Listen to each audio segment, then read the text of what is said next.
How are you feeling? How long have you been here? 3 months, May 17th. And what brought you? That's difficult to answer.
I'm not clear.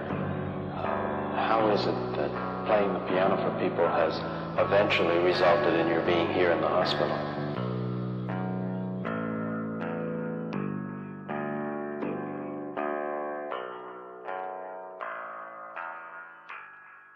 That's difficult to answer.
is the end. There's a noise inside my head of crying people facing death. Is this the end? Is this the end?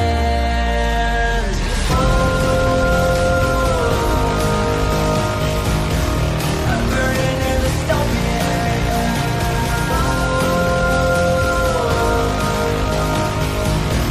There's no place to hide.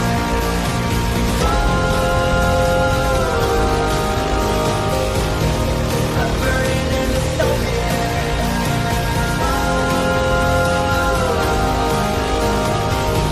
This is the final fight. What have we done to the world?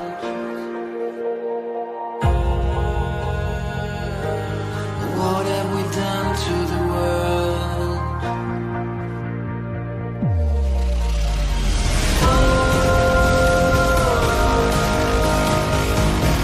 I'm burning in the stone here.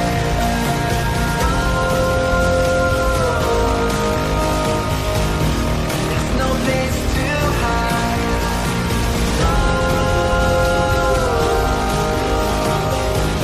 I'm burning in the stone here.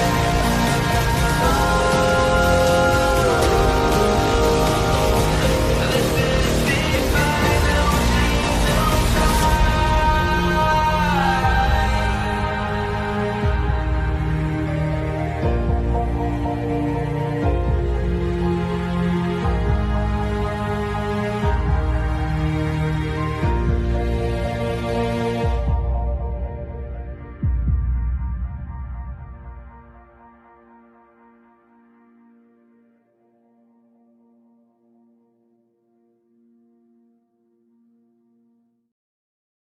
All right, we're not doing the full intro today because we have a little bit of a schedule. We have a schedule to maintain. What's up, guys? What's up? Happy Wednesday. How are you? So today, what we're going to be doing is we're going to be watching a leftist organizing call. And you might say, Karlyn, that doesn't seem like something that should have to happen on any particular schedule. Except that I'm really going to try to bring you guys a surprise in about 50 minutes. Okay? We're going to do a surprise just for all the real ones that show up, even when they don't think it's going to be exciting. We are going to do a surprise in a little bit, okay? And the surprise is what we have to be on schedule for. But until that moment, I have a couple other things to cover, and the main one is we're going to watch this leftist organizing call that took place with the May Day Strong Coalition last week. And so this is very recent. It's about their Labor Day protests. We're gonna see what they have planned next. This is obviously one of the larger groups organizing on the far left. We are very familiar with Ashley and her two-faced like Batman villain appearance. She shows up all the time. And so we're going to listen to their latest organizing call, and we're going to find out what they are planning for Labor Day, which is not that far away. But before we get into that, I got a couple other things I want to cover. Now, if you guys missed Disenraged last night, it was one of the funniest fucking things that has ever happened on this channel ever. I almost want to think that this was actually so funny. I want to think it was just someone doing a really, really, really good troll, because if this was a troll, if this was a prank that one of you guys played, you have outdone yourself, because that was hilarious. And so if you actually just trolled me last night, and you're like, Karlyn, I set this up, I just wanted to prank you or whatever, like, well done, sir or madam, well done, because it was the funniest shit that has happened to me in a long time. So Basically what happened is, so yesterday on the stream, we watched this presentation from George Washington University's Graduate School of Education, and you can see this is a public presentation that they have put on their own YouTube channel. It's not my fault that they chose to put it on the YouTube channel. Well, last night, this they them comes into the Disenraged chat, and they're like, excuse me, can you please take down your stream of our recording? And can you please never stream us again and never talk about queer people again? And I was like,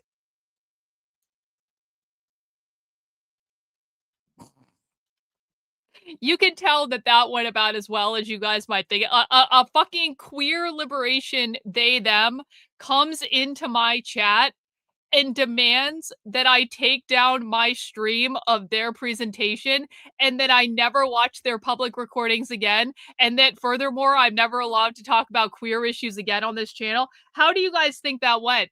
How do you guys think that went for the they them? I think about it went about as well as I think most people would have expected, if I'm being honest about it. It was so fucking funny. It was so fucking funny. I posted the clip on YouTube. I posted the clip on Rumble. I posted the clip on Twitter. If you guys missed it, you have got to go back and watch it because it was genuinely one of the most hilarious things that has ever happened in the history of this channel. It was so fucking great. Soul Quest, thanks for the super chat, bro. Perhaps she, them could read Alice in Queerland before coming for you, but you aren't the one. Yeah, read my fucking book, they, them. Go buy Alice in Queerland on Amazon, which is a short story that I wrote for last year's Pride Month. That's awesome, by the way. It's one of my favorite things I've ever written. It's fucking funny as hell. So go read that, they, them. That is your homework. It is not your job to tell me what to stream. Yo, we got Red Menace Guru in with 10 gifted channel memberships. Big support, bro. Massive W's to you. So appreciate you supporting the stream. Guys, I would love it if we could do something extra special and get up to 100 gifted channel memberships in the next hour. Can we just bang out the goal? Listen, I'm going to give you guys a really, really, really, really, really, really, really good surprise in like an hour or 45 minutes. If we can bang out like 100 gifted channel memberships, can we just do that? Can we just, if you're like, Karlyn, I haven't supported you yet this week and I know I owe you, and you're feeling guilty about that, now's the fucking time. Now's the fucking time to drop it. Let's bang out the goal because I'm going to give you guys something that I really shouldn't give you unless you earn it, but like I'm going to do it. If we like, I'm going to give you guys something that like I shouldn't be giving you for free, but I'm going to give it to you for free because I love you and I want you to be happy. And I hope and cross my fingers that if I do things that you guys like and find valuable and find educational and all that garbage, that you will support the work with super chats, channel memberships, that sort of stuff, because I am 100% independently funded by you and I can't do it without you. Well, thank you, Luke. I appreciate that. So that happened last night, and I strongly encourage everyone to go check that out. Leo, W's to you, my friend. I so appreciate the gifted channel membership. Thank you for supporting the stream. So tomorrow, here is the other thing that's going to happen. If we meet the channel membership goal today, okay? Only if we meet the membership goal. Thanks so much, Mike. I really appreciate it, bro. I'll count that as a membership. So yesterday, we also found a whole bunch of trans fascism presentations. We found, or you guys didn't have anything to fucking do with it. I did this. I found this brand new YouTube channel called Trans Freedom School, and they have uploaded all of this glorious far left content, including a 3-part episode, Life Under Threat, fighting the rise of anti-trans fascism. This is a keynote speech that took place at a leftist event last year. There is also a first panel in response to that speech. There is also a second panel in response to that speech. So this is like a 3-parter. This is the keynote and 2 response panels to this they're trying to kill us for being trans, the evil fascist, blah, blah, blah, whatever. Yo, MC, W's to you, my friend. Thank you so much for the 5 gifted channel memberships. Really appreciate it. So here is what I'm going to do. If we can meet the channel membership goal today, which is 100 gifted channel memberships during the course of the stream, I'd like to bang it out early, but you will have until the end of the stream to meet the goal. Tomorrow, we will do a blockbuster marathon in which we will watch all 3 of these sessions back to back to back to back to back. Okay? So that's the deal. If you guys hook me up today, I will do a marathon trans, queer, leftist activist bitching and complaining about the evil fascism that is designed to kill them. And we will do that tomorrow. And just in case you guys are like, Karlyn, what if they remove the presentations from the internet before we watch them? Don't worry. I've already downloaded them. I'm not a beginner at this. I'm a professional. I've already downloaded all this shit. So even if they remove the presentations entirely from the internet, it doesn't matter because I still have them and we're still going to watch them. And I don't really care how they feel about it. Okay? So that is the deal, guys. If we hit our 100 channel membership goal, we will get an extra long marathon of queer liberation bullshit tomorrow. And I will also do a surprise in about well, we're not even gonna get we're around about the 6 p.m. hour. We will do a surprise. Oh yeah, we're totally, yes. Don't fucking worry about it. We are 100% live streaming that Jake Lang shit show on Saturday. Yeah, that's absolutely happening.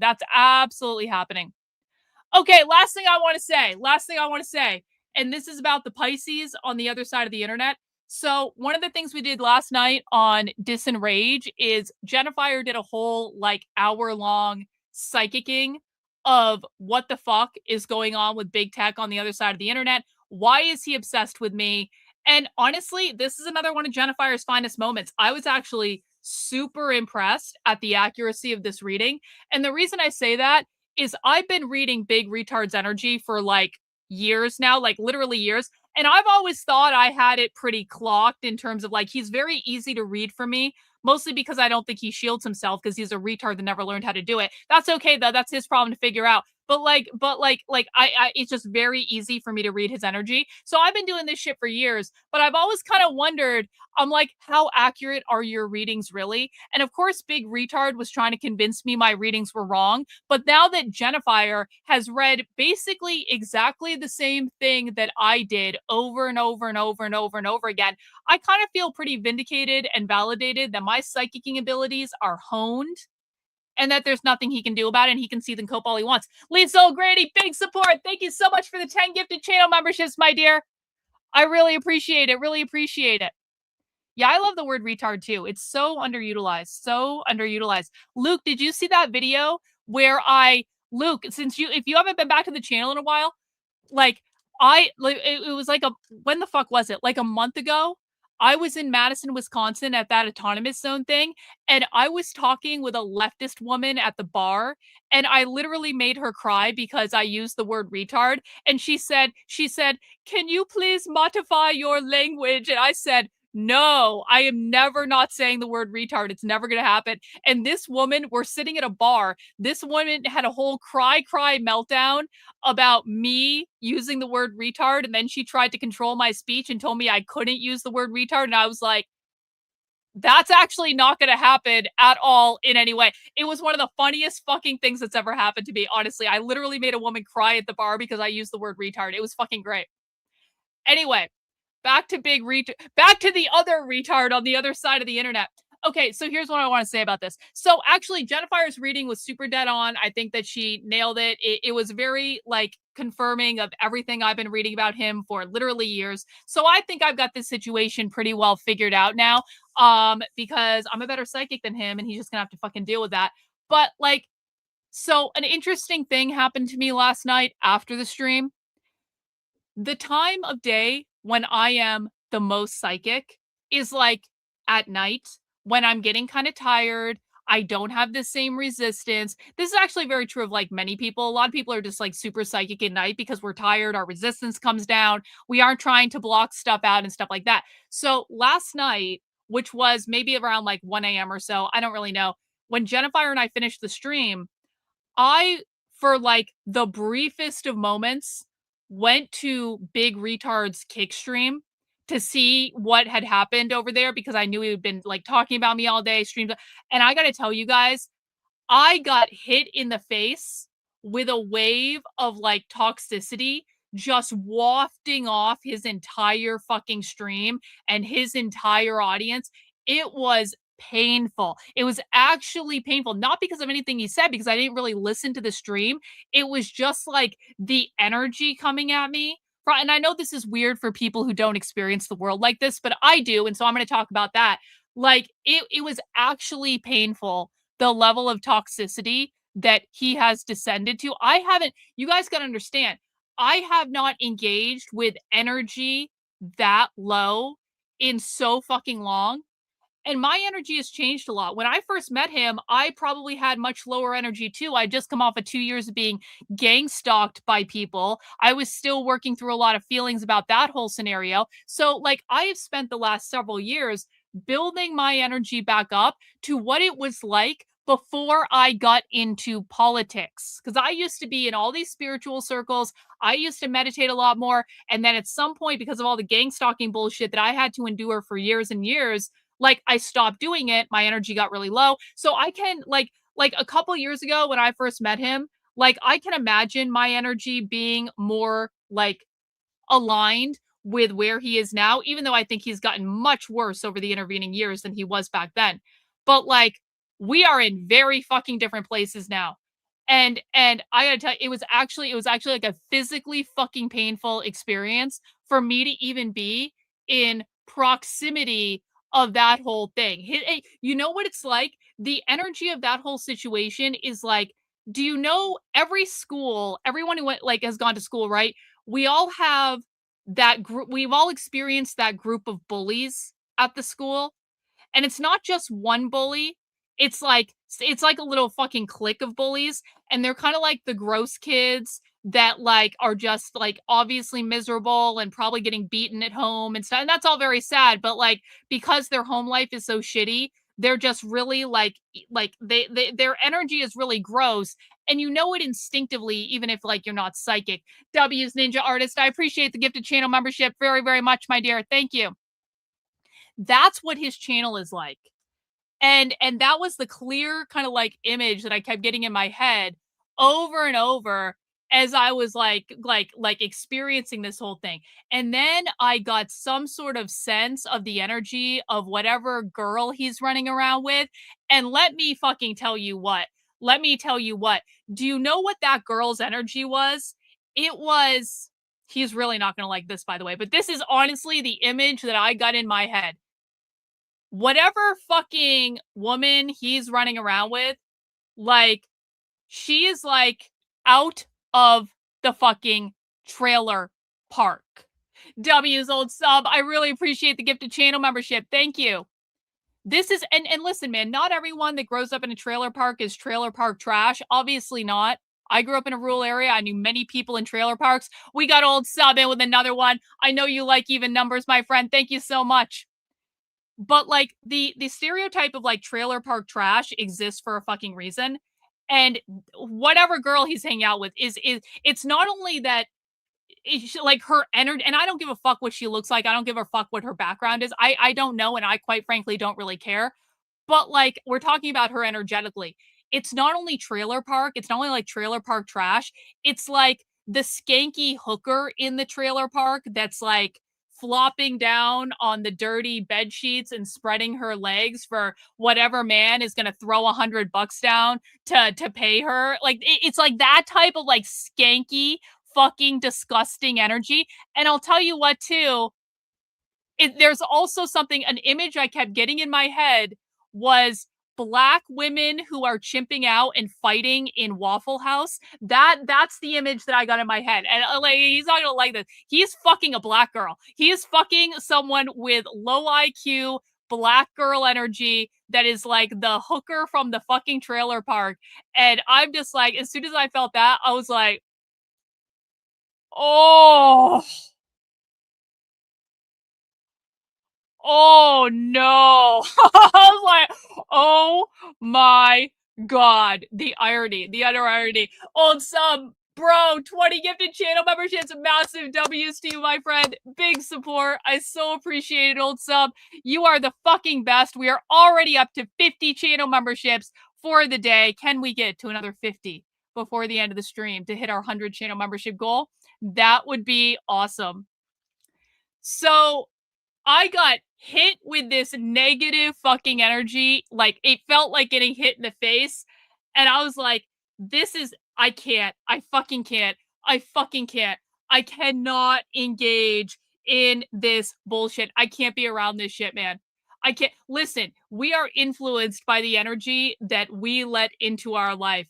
And by the way, like, this totally makes sense because he is grounding himself to toxic energy. Like, this is he's purposefully doing this shit. He is grounding himself to toxic base energy. So of course he's going to attract the most toxic trailer park black girl fucking energy people that he possibly can. And it's just like, I find it sad, but I can't fucking fix these people. And I don't really want to, because my energy is way the fuck up here and theirs is down here. And if I keep engaging in this bullshit, they're gonna drag me down. And you know what's so fucking sad about this entire thing is I don't even know if he has the ability to escape this, because this is like a crabs in the bucket type situation. Like, he's so like, you know how I saw it in my head was like, you have the school bullies over here and you have the one person that's like hanging out with them and is probably smarter than all of them, and he's kind of off to the side, and he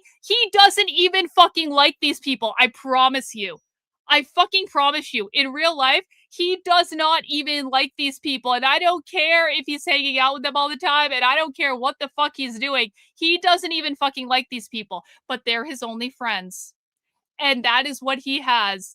And it's like this is a crab in the bucket situation. He might have some inkling deep down in whatever brain he fucking has that this is not a good situation to be in.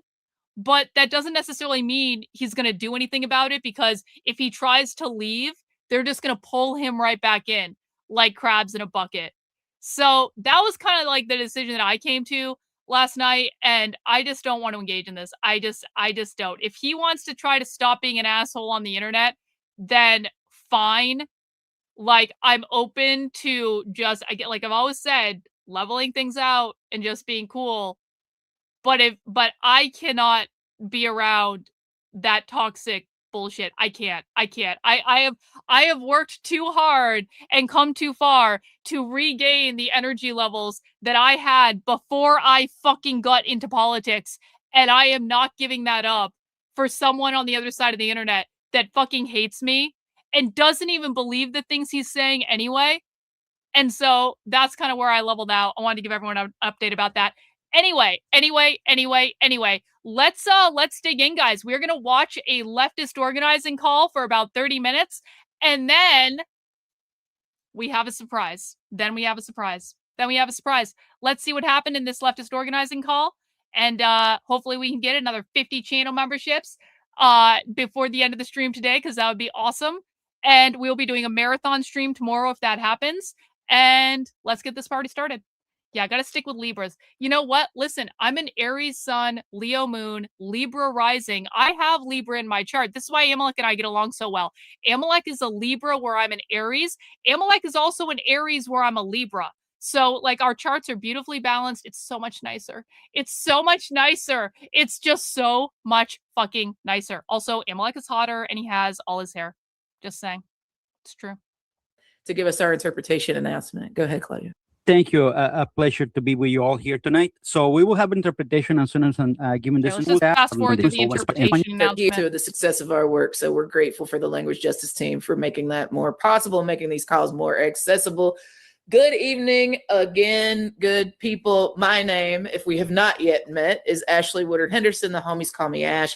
I use she, her pronouns, and I am a May Strong fan, y'all. I want you to do what you're doing. Introduce yourself, say hello and good evening in the chat. Tell me who you are, where you're calling in from. If you rep an organization, feel free to shout them out. We're excited that you are one in the number tonight, and don't count it robbery to be here in a time that is so busy, and we know you have 1,000 things to do. We don't regard it robbery that you chose to be with us this evening. So thank you for being here. I just want to see how many of y'all feel hyped about Labor Day. How many of y'all know that this Labor Day might be one of the most critical moments of the year to turn up and turn out in support of not only everyday working people, but to fight for any semblance of democracy in this country, right? If you are a person that wants to prioritize workers and our people, our communities over the billionaires that are buying politicians and destroying our government, let me know in the chat that I'm not by myself here. I see all sorts. Oh, look at that. Oh, Ashley is shit talking the No Kings people in private chats. Well, that is a fascinating fun fact, Reagan. Thank you for sharing that. Sorts of good friends, Karen and Cynthia. I see you, Chuck. Keep coming, keep coming. I want to see who all is on the call tonight. I see a bunch of Indivisible fam in the building, and whether you're going to be an invitation, an embodied invitation for our people to throw down on Labor Day. So with that, I just want to be honest. As much as I am hyped about Labor Day, I cannot wait to kick it with y'all. I want to be serious about what time it is on the clock of the United States. And we know that the threat that we face before we get to the promised land of beloved community is going to require us to be intentional about centering the important struggles of working people in this moment, right? And there's so many ways that you can throw down to ensure that that happens. The first thing I need you to do is to get your phone out. I need you to get the text message app open. We're going to fast forward through the marketing messages and get right to the speeches, Ashley. Okay. Oh, yo, Jackson Potter, let's go. 58910. And with that, I get to kick it to our first speaker tonight. Y'all, this is someone who needs no introduction. He is one of the Chicago Teachers Union's finest, one of my friends, my brothers, my comrades, and colleagues. I am so honored to share this sacred space with our brother, Jackson Potter. Come on in. Tell us a little bit about what we're doing from May Day to Labor Day. Chicago Teachers Love you, Union. Ash. Really happy and proud to be with you all tonight. You know, I want to just remind us what we've built. Remember, we had the greatest number of May Day actions in U.S. history this past May Day. We increased the number of non-cooperation actions across the country. 16 cities did no work, no school, no shopping. We saw schools shutting down in North Carolina, in multiple districts in Madison, Wisconsin, in Chicago. We had 570 plus partners, unions, faith, community, 5,000 plus actions. And this wasn't just, you know, Saturday stroll in the park. This was about exercising worker power to show the billionaires we mean business and we can shut theirs down. So we slowed down traffic in airports in San Francisco and Oakland. We disrupted Hiltons for housing ICE employees in Portland. You know, the North Carolina example, 21 districts. We shut down the New York Stock Exchange for profit. We shut down schools. We shut down the New York Stock Exchange. This is the vice president of the Chicago Teachers Union talking about doing all of this stuff in the open on a public organizing call. And the Trump administration does nothing. Again, sir? No work, no school, no shopping.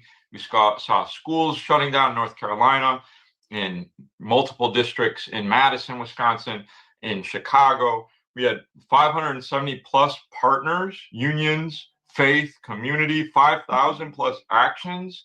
And this wasn't just, you know, Saturday stroll in the park. This was about exercising worker power to show the billionaires we mean business and we can shut theirs down. So we slowed down traffic in airports in San Francisco and Oakland. We disrupted Hiltons for housing ICE employees in Portland.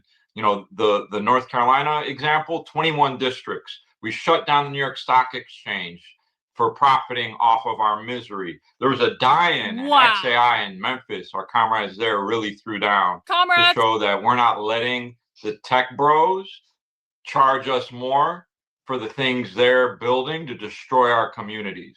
We did street blockages in DC with Free DC, nurse strikes in multiple locations, including New Orleans, rent strike in Montana, bridge blocking in Minneapolis, a massive day of civic action, first time in our history where Haymarket occurred, where May Day started in Chicago.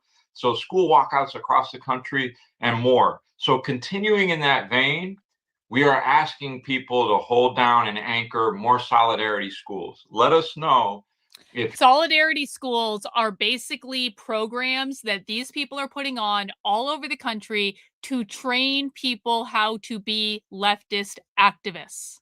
They are doing these events all over the country to train people to engage in all of the different direct actions that he just mentioned in this clip. And by the way, guys, what they're going to do on May 1st, 2028 is going to be so much worse than anything they did on May 1st, 2026. May 1st, 2026 was a practice run. It was a structure test. May 1st, 2027 is going to be a practice run. It's going to be a structure test. This is long-term planning. This is not for instant gratification like conservatives do every time there's a fucking election.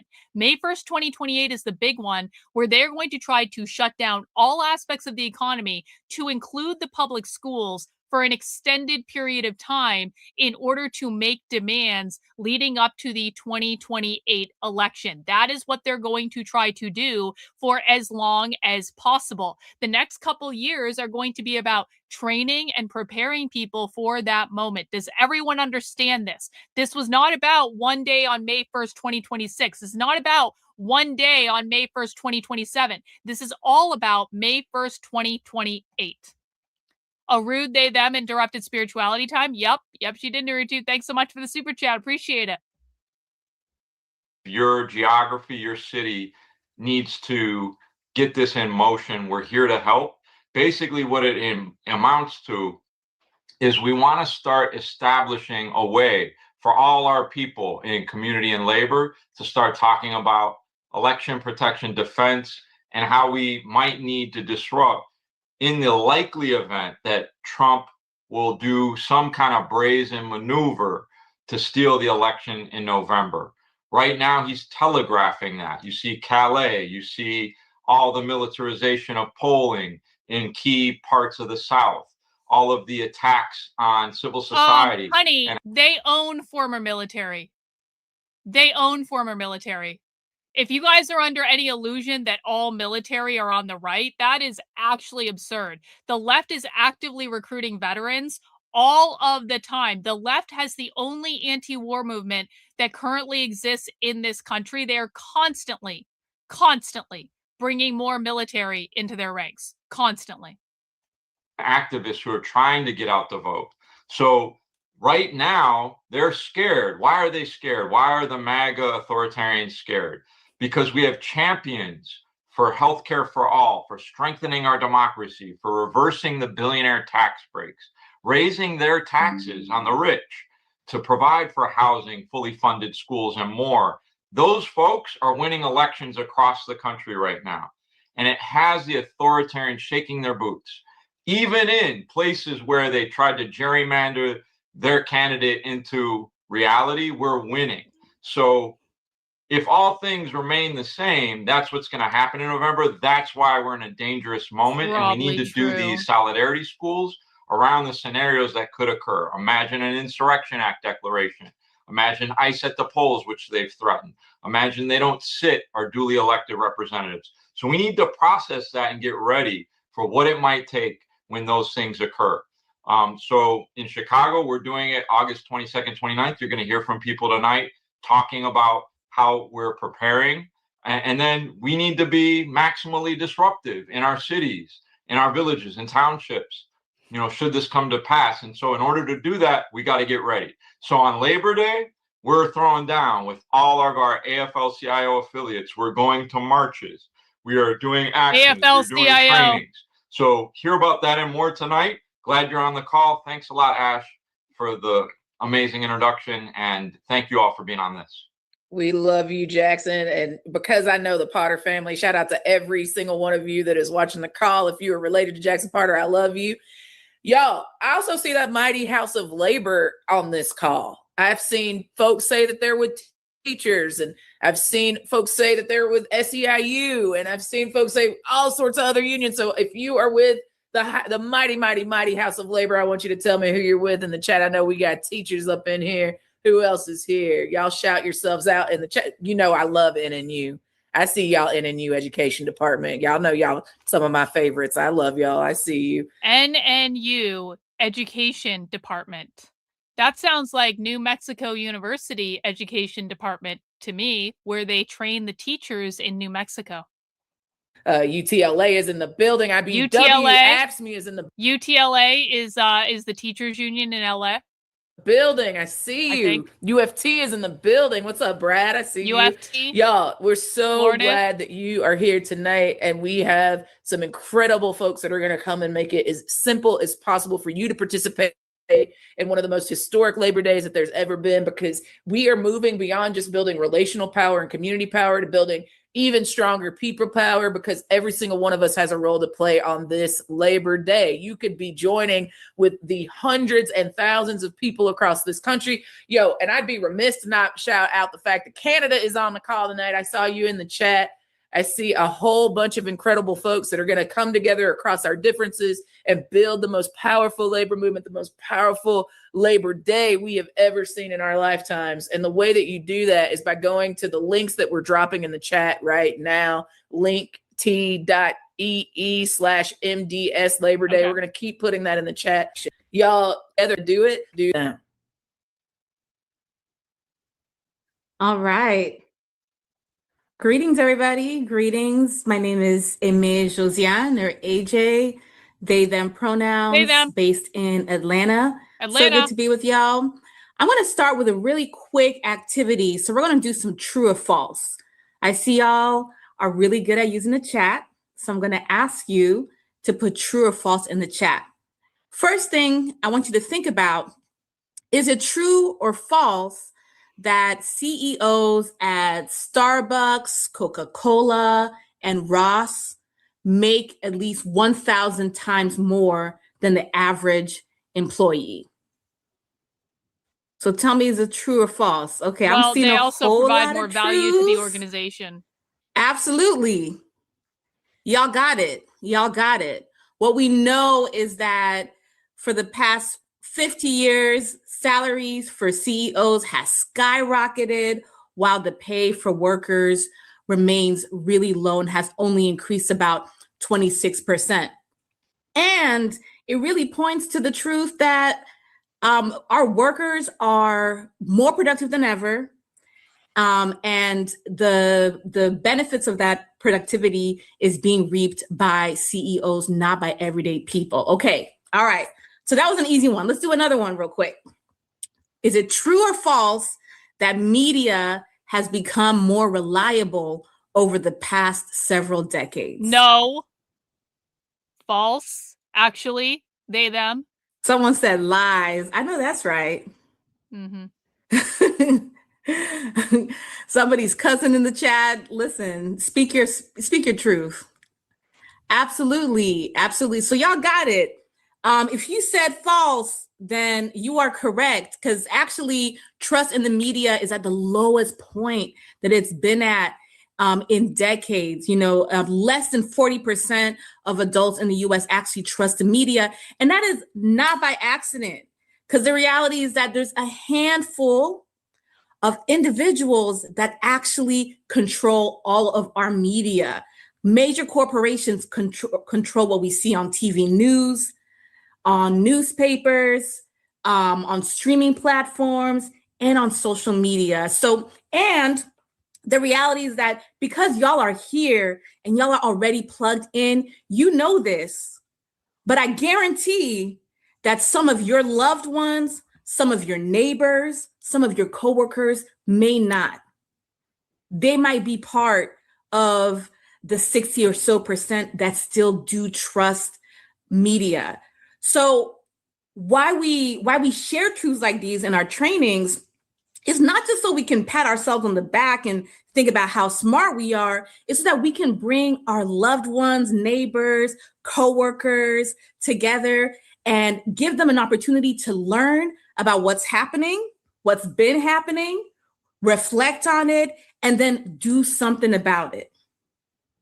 So our trainings, right, the Solidarity Schools, that's what they're about. They're really about bringing people together across the country in 1 or 2 day trainings, and giving organizers and activists like yourselves an opportunity to build your analysis, understand what's happening in this moment, understand how we need to move in this moment, and then make a plan, skill up.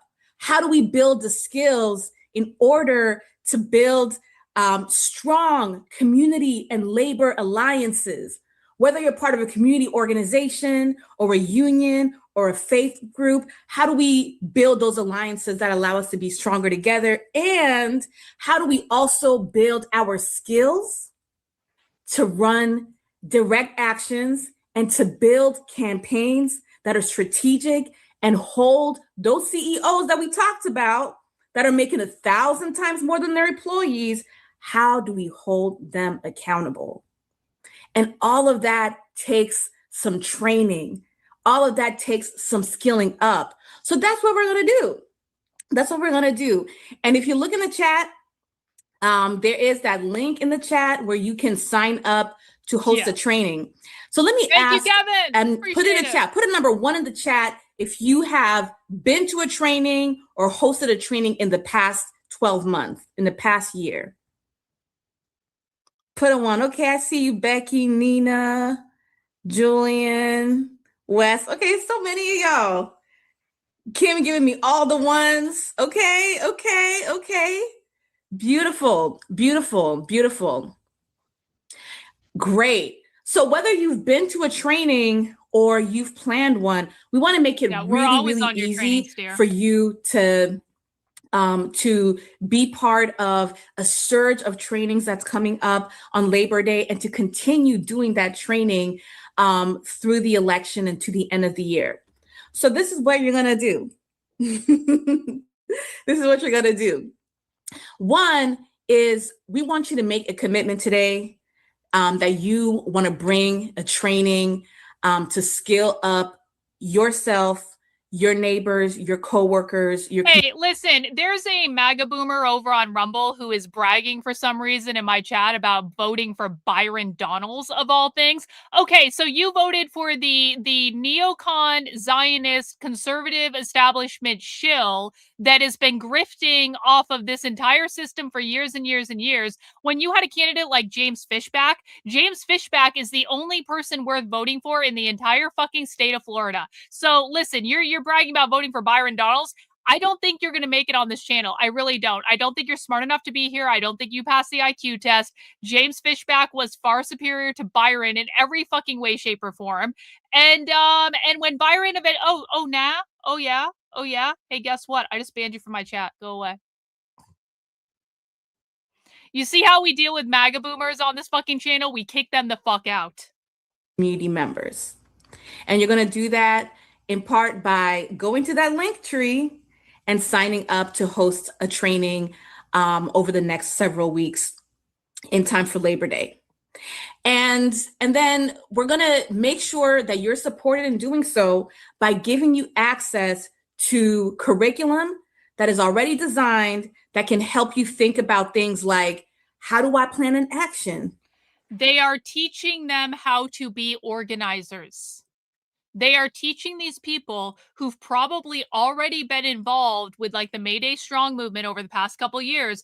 They are actively trying to bring them to the... So like, say you've gone to like a Mayday protest or a No Kings protest or something like that, because even though the Mayday Strong Coalition is more on the far left, like it is far left, it's at least Democratic Socialist, they dabble with the No Kings people because the No Kings people give them a pool of people to recruit from. Okay? The reason that these people fuck around with Indivisible and No Kings is not that they are progressives. It's not that they agree with the progressives. These people fuck around with Indivisible and No Kings because the progressives provide them with a pool of people who are most likely to be recruited and radicalized to the far left. That is the value that they have. And so you're on a call right now with some far leftists, some DSA types, some Indivisible, progressive types, some liberal normie Democrats. These people have all been out to a No Kings protest. They've all been to these big protest environments. And now what they're trying to do is say, we're going to train you people to bring you up a level so that you can be the people organizing these things. They're trying to level them up to the next level of involvement in terms of being a leftist activist. They are building their activism pool. The right does not do this. The right has no clue how to do any of this shit. And this is why these people are always out doing things to bring more people into their movement. And the right just sits around and memes on Twitter, and they really think they're going to win elections doing that. How do I talk to my coworkers and neighbors about what's happening right now and let them know that it's time to move? How do I start to think in my organization about building an alliance with other groups so that we're not moving by ourselves? So access to those curriculum are part of what we have to offer to y'all as Mayday Strong. And we're always down to connect y'all with a lot of other amazing training institutes that have even more materials that you can pull from. The other thing is that we're going to ask you to think about who else you can align with in order to host this training. So if you're thinking to yourself, I'm not sure if I can do this on my own, but there isn't a training happening in my area, I want to invite you to think about who are 5 other people that care about what's happening enough right now and could align with you. Get those 5 people together, sign up to host a training, reach out to us and let us support you in hosting that training and delivering it to the people that are in your community. It really is. 5 people isn't very many, Karlyn. Why are we worrying about people hosting a training with 5 other people? Because that is how you plant seeds that grow into bigger things. They are trying to get people with comfortable doing a training with it is much easier to get someone that's new to organizing and new to training to be comfortable with 5 people than it is 10 or 20 or 50. Okay. We're talking about this is like a kindergarten training level. This is like, we're going to do the least possible work so that you can ease into it and feel more comfortable. This is not the last training. This is just the first training. You have to understand the bigger picture of what they're trying to do. Focus! Thanks so much for the gifted channel membership, Focus. Guys, can we get 49 more channel memberships to meet our goal? And again, we do have a surprise coming up in about 5 minutes. I want to finish this lady's speech. We do have a surprise coming up in about 5 minutes. I would love to be able to just bang out the 100 channel membership goal. Listen, if 49 people, we don't have 501. I fucking wish we had 501. If 49 people donated one single channel membership, we would already be at the goal. So can we get, I don't want to have to bug you guys all day. I'm giving you a surprise. Vegas, thank you so much for the super chat, bro. Now, it doesn't take all of us being incredible trainers in order to share this information. It really requires us to bring our passion, our will, and to have clarity about what it is that we want people to be able to do. Thanks, Raccoon, at the end of this, which is run these actions and continue to fight back against corporate greed and the steal of elections. So I'm going to pause there. I see the links in the chat are clicking. And the last thing I want to do is I want to invite y'all, if you are somebody who says, I'm going to try for the first time, or maybe this is my 50th time, and I'm going to host a training. I'm going to find people in my community who want to host this training, people in my union who want to host this training with me. Give me a number 1 in the chat. I have a nonprofit. If you are committed, leftwingstudies.com, and you're ready to get down and host some trainings, put a 1 in the chat. Okay, I see you, Denisha. I see you, Robert. Okay. I see you, Jim, Seth. Amazing. So if you put a 1 in the chat, then I hope that you have grabbed that link, that you are signing up, and that you're able to get access to a toolkit. Yo, Jonathan, reach out to us. Let us support you to make sure that you can get some good information out to your folks and build some good skills with the people in your community. All right. And I see them ones coming. Come on. Keep them coming. Keep them coming. All right.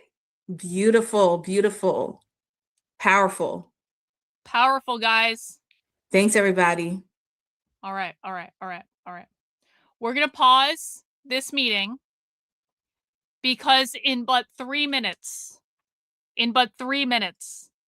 I'm going to take you guys inside a live call. The call we are about to watch is not pre-recorded. We are about to go inside a live leftist organizing meeting. Normally, I only do this for supporters, so I'm giving people a freebie today. This is going to be a spy stream call. This is going to be a spy stream. I'm going to take the chat off the screen. We're going to change the banner. This is going to be a spy stream where we are about to go inside a live leftist organizing call. Let me just make sure I have my audio set up. Hang on. I need to change my audio settings. One moment, please. Uh-oh. Is it not detecting it? Uh-oh, fuck. Shit, is this not going to work? Let me just do a quick refresh, guys. Hang on.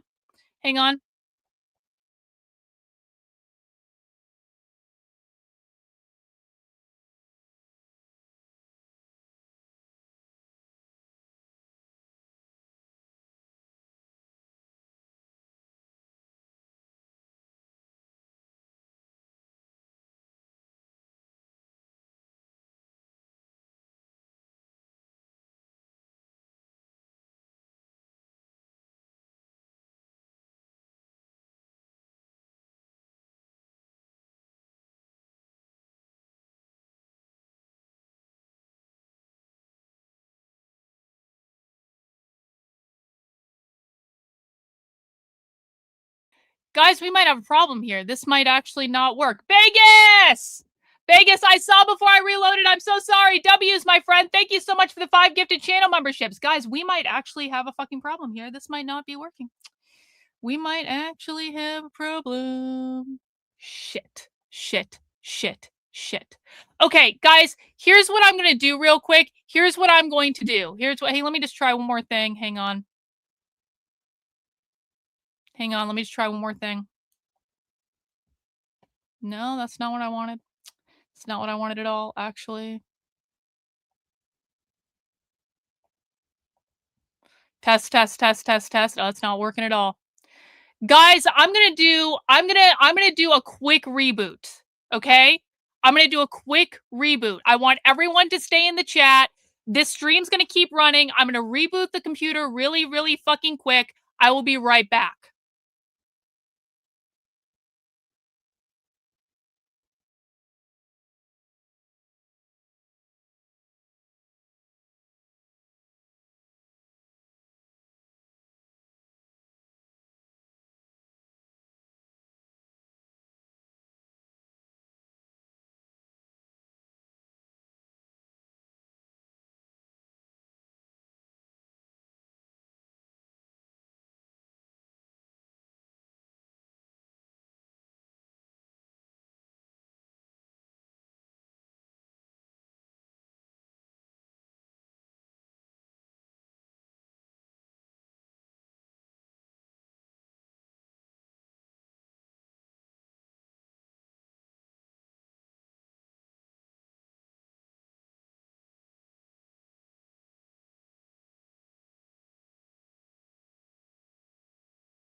All right, we're back in business. I fixed it. W me in the chat. I fixed it. Hang on.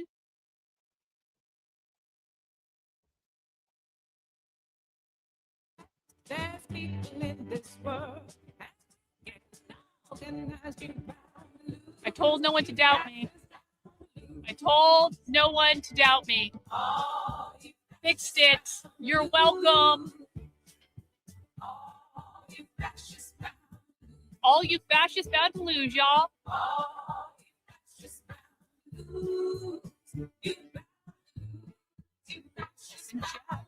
Open chat. I'm not going to talk over the training, guys. This is a live call. Don't tell anyone about this. Snitches get stitches.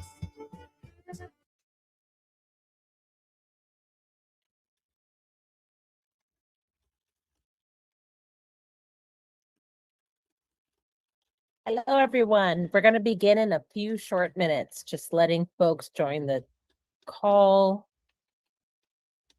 If you can please put, thank you, Joelle. If you could please put your name and your neighborhood in the chat.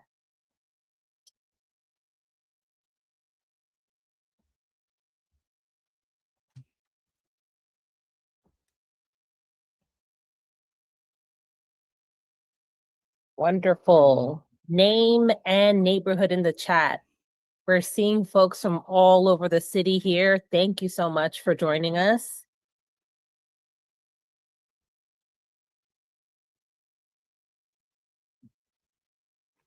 Love the extra smiley emoji from the person from Flatbush. Wonderful. Please keep putting your name and your neighborhood in the chat, please. We will get started in a couple minutes.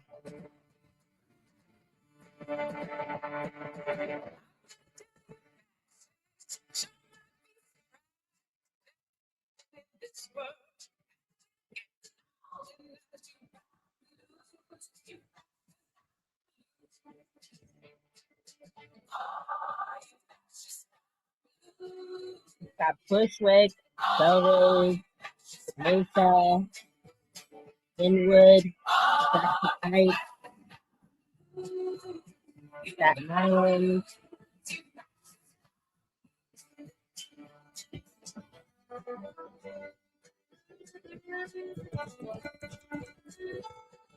Chelsea, Forest Hill,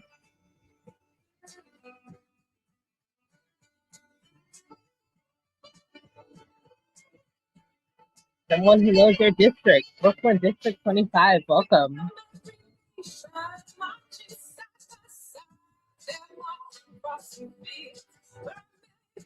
Great to see you all here. Thank you so much for being here. Continue putting your name and your neighborhood in the chat, and we'll get started in just a few minutes.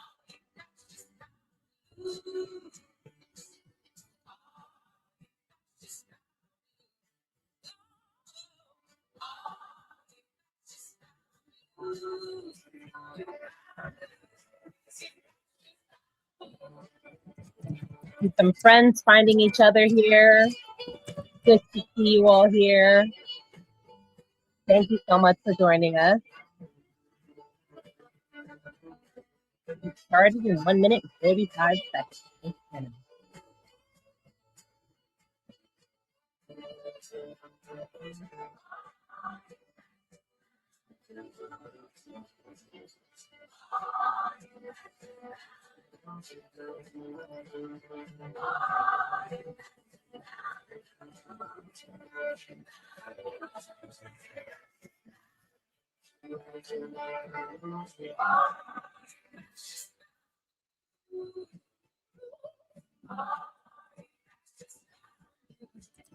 Windsor Terrace is small but mighty. Thank you, Nicole.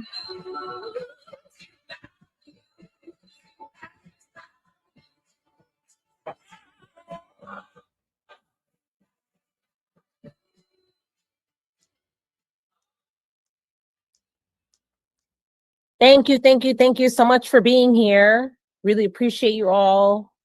I know some of you all are coming from jobs, travel, life burdens, but you could be, as they say, you could have been anywhere in the world and you chose to be here with us.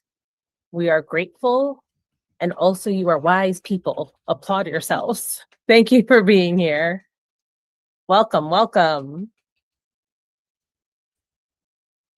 Welcome.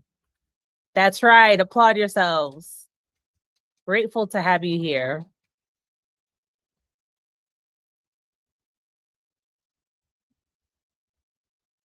Okay, I'm going to go ahead and get us started. My name is Rebecca Rodriguez. I am part of the Hands Off team, and I have the honor of facilitating our conversation today. We have a lot to go over with you all. So I'm going to go ahead and jump right into it. As you come in, please feel free to continue dropping your name and neighborhood in the chat. It's great for neighbors to get to know each other a bit and know how far reaching this call is.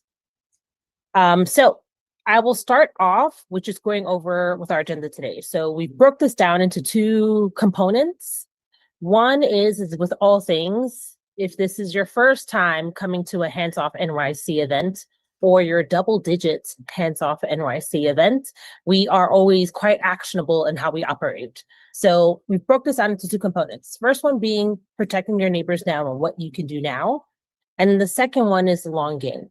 So focused on what we can do in the immediate term, what's happening right now, how we can mobilize. Recording in progress. Important to have context behind what we're doing, why we're doing it, and how we can continue to move together.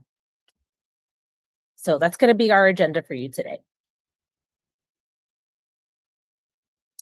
If any of you are here and this is your first Hands Off Again event, first time engaging with Hands Off NYC, would love it if you can drop an emoji just so that we can know if there are any new folks on here, and want to give you a welcome. Welcome to the new folks that are here joining us. I see you in the chats. I see you in the emojis. Thank you so much. Welcome, welcome. We're really, really glad to have you here with us. So I'm going to give you a very brief overview of Hands Off as you continue to share that you're new here. Thank you for being here. Hands Off NYC, and I'm going to do this very quickly, but just to give a quick overview, Hands Off has basically born out of a need to respond to this moment, and a need to respond to this moment in a move that allows for collective power and collective growth, whether it's everyday people in our neighborhoods, all the way through to organizations, labor, faith, and other steering mechanisms of our city. So Hands Off NYC is supported by over 250 grassroots organizations. That is comprised of community groups, it's comprised of labor, nonprofits, faith leaders, and of course, people like you here. And it's the coalition of this group that makes Hands Off what it is. How we engage in communities, we have these three core buckets that we use. The first one is in central communication and coordination. It's really important that we define who we are as this movement and communicate that to the broader public. And so Hands Off has participated with this coalition in really defining what this movement is and not allowing it to be defined for us. So we do communications, we coordinate centrally in response against federal incursion. The second piece is mass actions and rapid response. This may be how a lot of you have come to know the work of Hands Off NYC. There are marches, there's been rapid response mobilization in response to ICE activity and in response to this federal government's overreach that we have focused on, and trainings as well. And then the third piece is probably the one that many of you have maybe seen on your day-to-day is everyday neighbors organizing, whether that be canvas operations to make sure that our neighbors know their rights, whether it be rapid response mobilization in the event of an ICE spotting in a community, whether it be putting art builds together, doing events at your local museum, tabling at your neighborhood open streets. All those actions happen throughout our neighborhood organizing, and they're really driven by this community. So this is the sum of what Hands Off is. Now, I want to start us off with just a short sort of panel type of conversation, and I want to introduce two speakers that we have today. One of them is Natalia Aristizabal. I can't say that in English, so that's how I say her last name. She's co-executive director of Make the Road New York, and Murad Awadeh, who's president and CEO of the New York Immigration Coalition. These are two people that have been involved in this fight.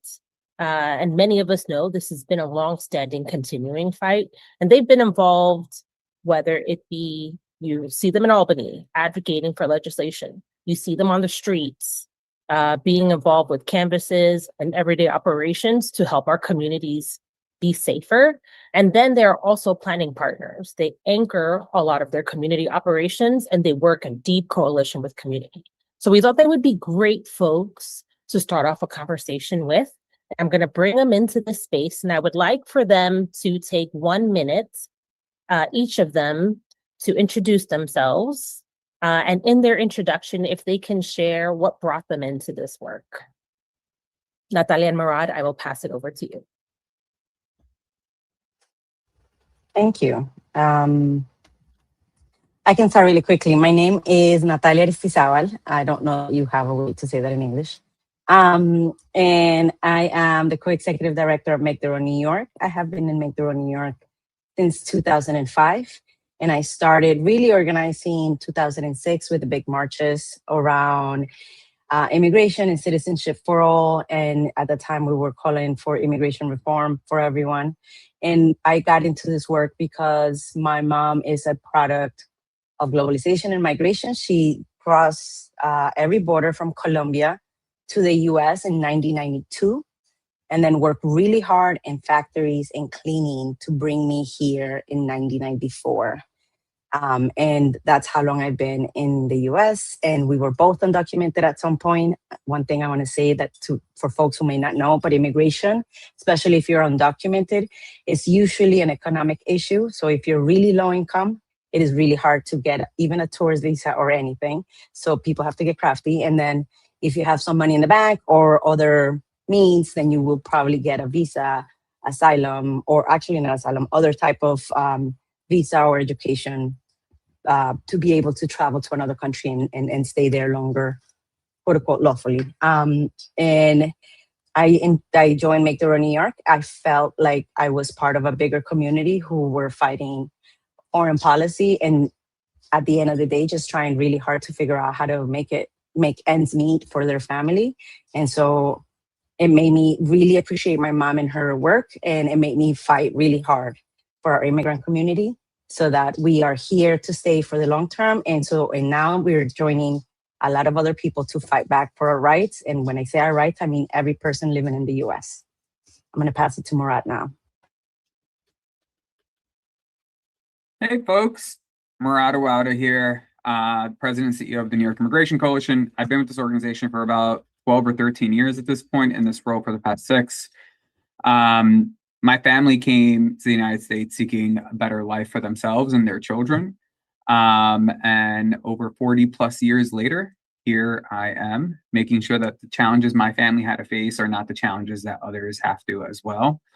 The New York Immigration Coalition is a coalition of over 200 organizations across the state of New York, working day in, day out to deliver for all New Yorkers. And when I say that, I mean all 19 million of us. I think we're often in moments people try to pit us against each other, but the reality is that we're all in this together, and we need to continue to fight for one another. So I appreciate you all being here tonight, and look forward to this conversation. Thank you. Thank you. Murad, I'm going to start with you. If you can tell us about what's happening with ICE in the city right now and share for the group. Yeah, we've seen a real spike in enforcement across the city. It's been happening across the state, but specifically here in New York City, we've seen a large increase of immigration enforcement across the city. You know, in the week of, I think it was prior to through July 26th, we saw an average of 5.6 actions happening per week. But since July 27th, it's been upwards of 31 per week. And that's a 5-fold increase in immigration enforcement actions happening across the city. Folks are living in this constant state of dread and fear. And none of this, by the way, is for our safety and security. All of this with the Trump administration and their war on immigrants in this moment is about cruelty. And we have to call it for what it is. And we have continued to educate our community, because that's the number one thing that we need to all be doing in this moment, because knowledge truly is power. And it's critically important that people understand what their rights are. And it's not just that we want to educate immigrants about what their rights are. We want to educate everyone about what their rights are, because when anyone gives up their rights, that harms us all collectively. So we want to make sure that folks understand what their rights are, that those who need immigration legal services are receiving it. And that's why we're proud of the work that we do to advocate for additional resources. For those who need assistance, they should definitely call the New York State Office of New Americans. If you just Google it, New York State Office of New Americans, you'll see the phone number you'll get connected with. We'll be able to help you, or call 311 and ask for immigration legal help to make sure that you're getting the advice that you need. And speaking to a trusted immigration attorney or a community-based organization is the pathway people should be going into in this moment to make sure that we're actually stepping up and supporting each other in the right way. Giving people the right information is critical. And for folks who want to learn more about knowing what their rights are at work, at home, in the street, or getting more information about how they can be supporting their neighbors, they can visit handsoffnewyorkcity.com or visiting our website, nyc.org/KYR, to learn more about what they can do to educate themselves in this moment to defend themselves, but also their neighbors and their community at large. Thank you for that, Rob. Natalia, a question for you. What are you seeing on the ground that is important for us to be aware of? And how can people on this call support people who are directly impacted? Yeah, so that's a really good question. So the first thing that I want to say is that immigrants are under attack, and we're not talking about only in the streets being persecuted by ICE, which is happening, and I'm about to talk about that. Just a really quick thing, like public charges went into effect. A whole bunch of people who have rights to have public benefits are unrolling because of fear. They're attacking in-state tuition and New York DREAM Act, which is what gives students who are undocumented the right to go to higher education. They're stripping away TPS from folks. We just saw that Haitians lost 400,000 Haitians just lost their work permit. So this is not only about going for a specific type of person. They are selling the thing that they're going for criminals. They do not care. They're going for all of us. They're going for the people who are working, because if you have TPS, you have a work permit. If you are benefiting from in-state tuition or the DREAM Act, you are going to school. If you are affected by public charge, that means that you are at the poverty level and you have someone in your household who benefits for public benefits, and that is something that we've had here to help people. So they're going for everyone, specifically around what we call the abduction of people. We've seen an uptick. We've seen the worst in the month of July. And I'm specifically going to talk about two places where Make Their Own New York has offices and where we've seen an incredible uptick. That is in Corona, East Elmhurst, in Queens, and in Bushwick. There's been abductions everywhere across the city and in the state. So I'm just going to be talking about where we have our community centers. And by we, I mean Make Their Own New York. We've seen in Corona where I think I'll just talk about the last 2 weeks and what we've seen.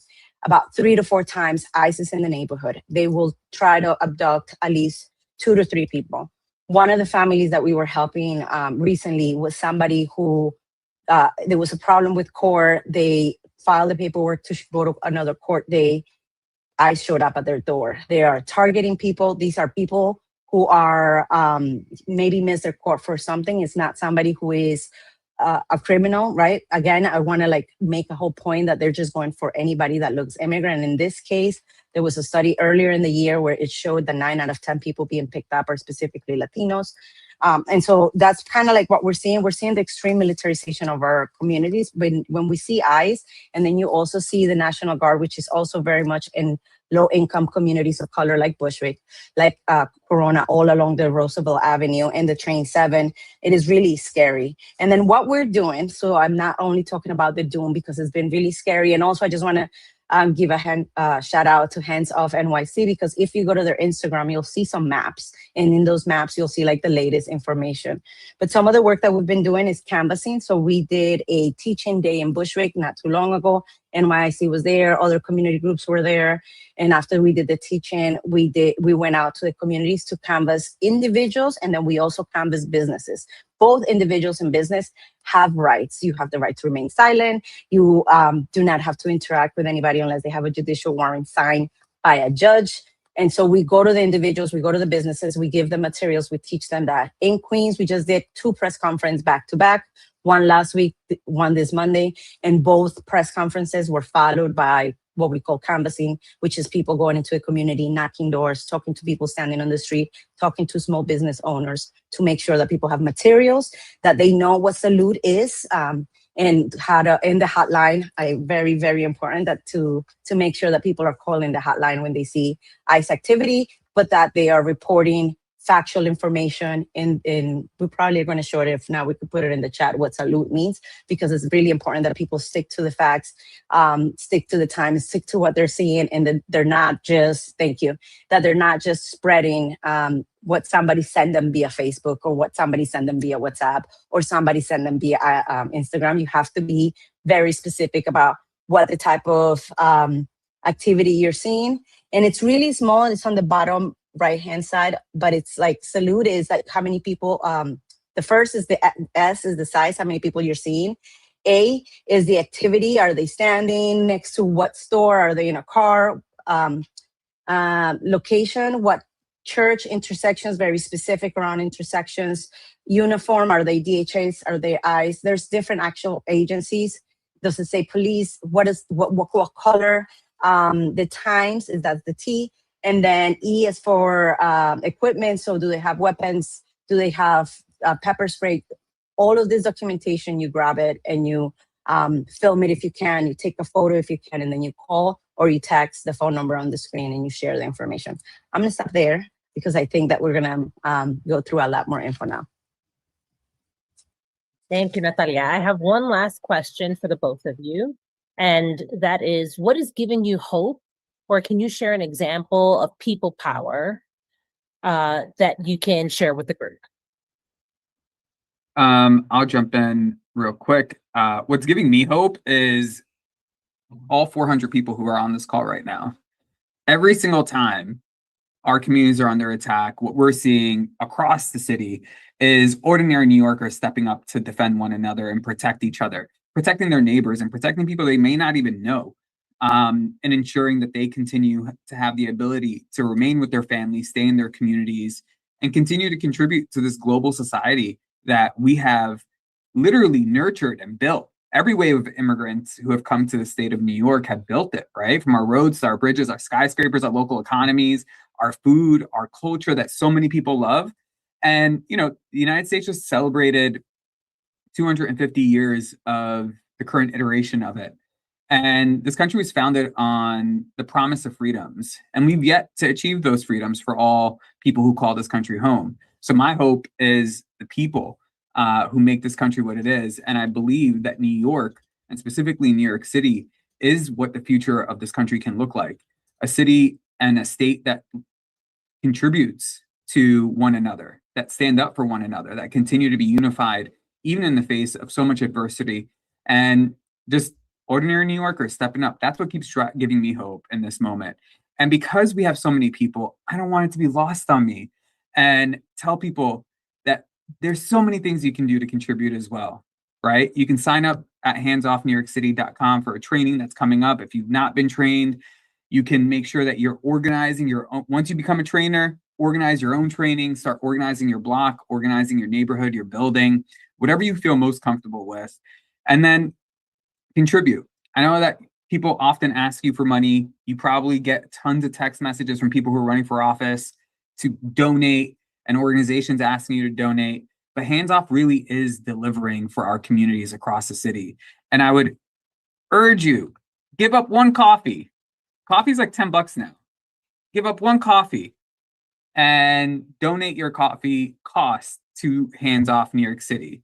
And if all 400 people who are on the call tonight are able to give $10, $20, and then becoming a monthly sustainer, you're really going to continue to contribute to the work that's happening on the ground across all 5 boroughs and making sure that we're putting up a fight to keep our families together.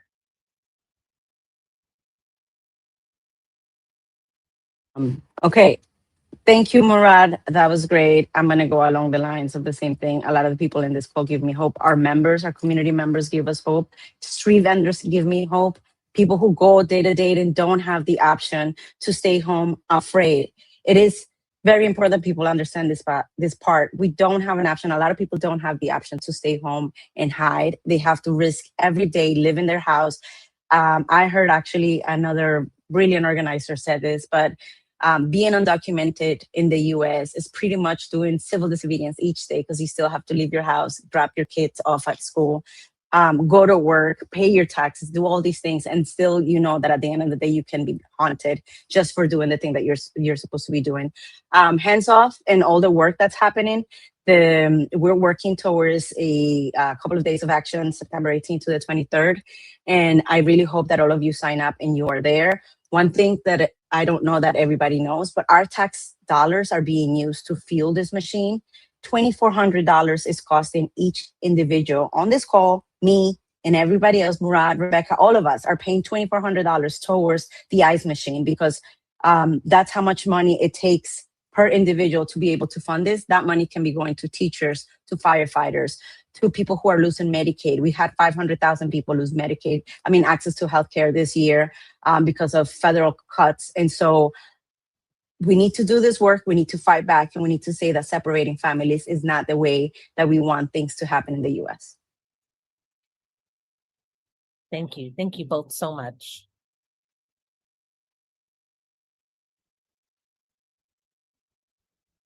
Going along with what they said, and Murad and Natalia gave a great, made the case really strongly for why we need to mobilize and why we need to move the way we do. So I want to summarize 3 actions, short-term actions, things that you can do today, right now, to engage in your communities. The first one is to join a hands-off neighborhood group. We have many signal chats. One of them is focused on joining your neighborhood borough.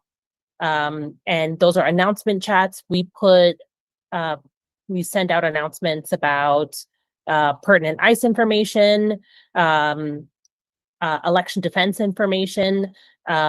And we also put on the chats there a way for you to engage with discussion-based neighborhood chats. So we'll put the link in the chat.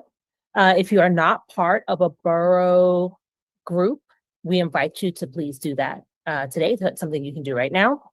The second thing is learn to train in your community. We have launched an ambassador program where you can learn how to prepare your neighbors on how to stay safe, how to be in the fight, how to organize together. And we're having our first meeting about that tomorrow, August 20th at 6 p.m. So you have, you're able to RSVP in the chat there.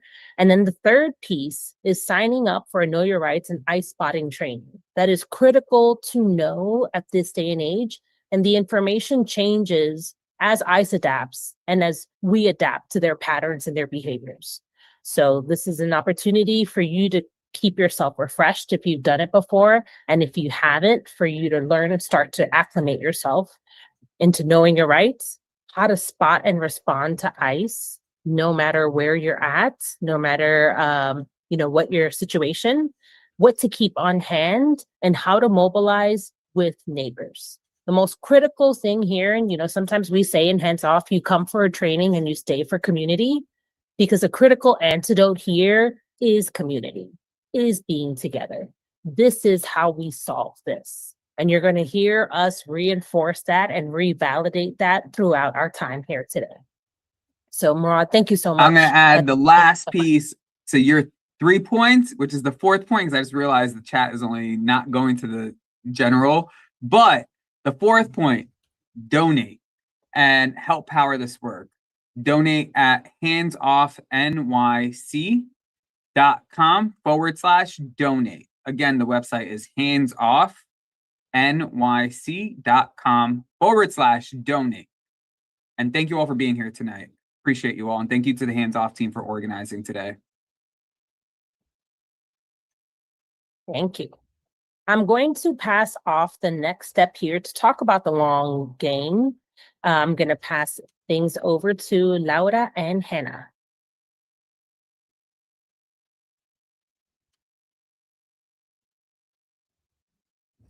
Hey folks, my name is Hannah Stotts. I use she, her pronouns, and I'm here with the Hands Off team to talk a little bit about why this is happening. First off, thank thank you so much to everyone who joined this call today, who took time out of your busy evenings to be a part of building our community and keeping our neighbors safe. We want to spend a little bit of time talking about the long game, the big picture here. We have spent this entire administration, and some folks even longer, doing a lot of really amazing work on the ground, showing up to protect our neighbors. It's been scary, and it's also been hopeful. And many of you I've met for the first time, or I look forward to meeting for the first time. But we want to invest in a future where we don't have to do that for each other. We want to invest in a future where we're not constantly thinking about how we protect our neighbors from the federal government. And so in order to do that, we're going to spend just a little bit of time going into the long game. And we won't spend too much time, but I hope you'll stay with us, because I believe that we can build, if every single person on this call joins us, we can build a future where that's not our reality. So as the first part of this section, I want to open it up to you in the chat. Why do you think this is happening? What's going on? What is their game? There's no wrong answers, but what are you coming into this call feeling right now?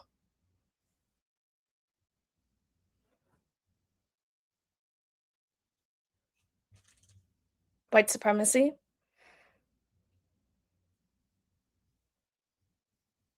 Racism and anger. Let's go Yeah. racism! We are one of the most diverse cities in the world, and they want to meddle in our business. Apathy and overwhelm. Oligarchy.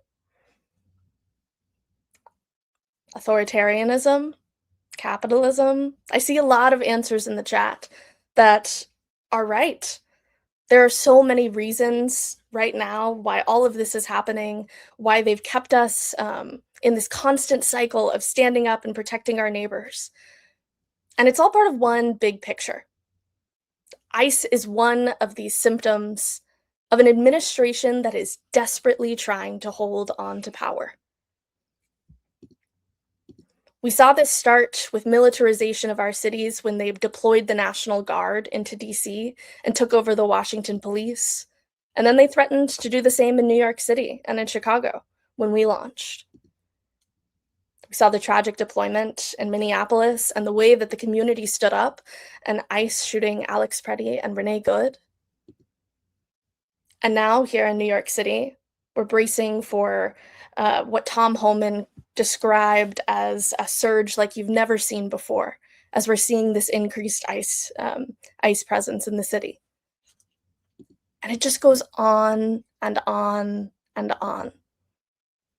I don't know about you, but many of my friends in the past 18 months have completely tuned out what's going on in the news and in social media. It feels like every day we're opening our phones or opening our laptops to new stories of violence, stories of corruption, of war. And that's by design. They said in the beginning when they came in that they were going to flood the zone,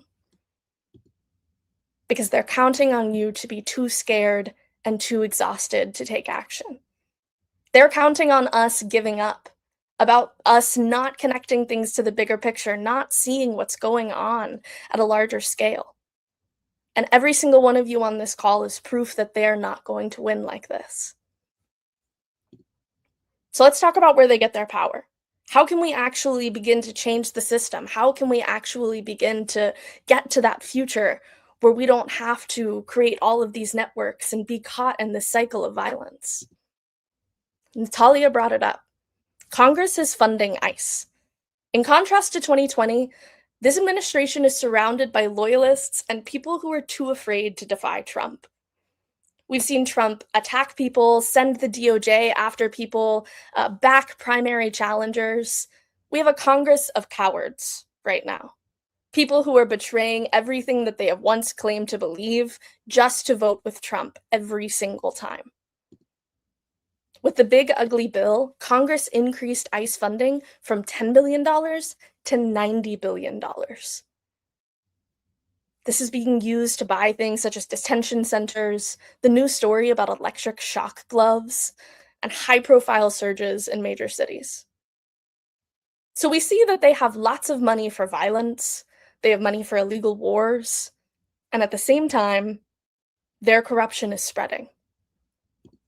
Trump has pocketed $2.2 billion since coming into office, and the corruption's starting to seep into daily life. It's not just us who follow the news. It's not just us who have been protesting since 2016. It's starting to show up at the kitchen table. My family's from Texas, and it's starting to show up for them. Just recently, we've had parasites in our lettuce. We've had the resurgence of measles after it was eradicated, a loss of SNAP benefits for many of our neighbors, increase in insurance premiums and in prices due to tariffs and war. This isn't just about an abstract idea of corruption anymore. Trump has pocketed $2.2 billion. ICE has gained $80 billion, and they're still telling you that they can't afford healthcare. And this comes with a cost. A majority of Americans right now do not support ICE. An overwhelming majority of Americans are not in favor of what is going on right now. Likewise, a majority of Americans do not support Trump and this administration. They just recorded record low approval ratings for Trump's administration. They see this too. They see these numbers coming out. They know their policies are unpopular. They're just trying to gather as much money as possible before they are out of power. But they see that it's coming fast. Once they're in, historically, authoritarians do not want to give up power. They'll do anything they can to make sure that they can keep pocketing money, to make sure that they can keep harming our communities. So they're trying to sabotage our elections. Just a few examples we've seen is the Supreme Court decision where they gutted parts of the Voting Rights Act, limiting voters' voices, specifically Black voters in the South. We've seen them attacking vote by mail, just like they did back in 2020.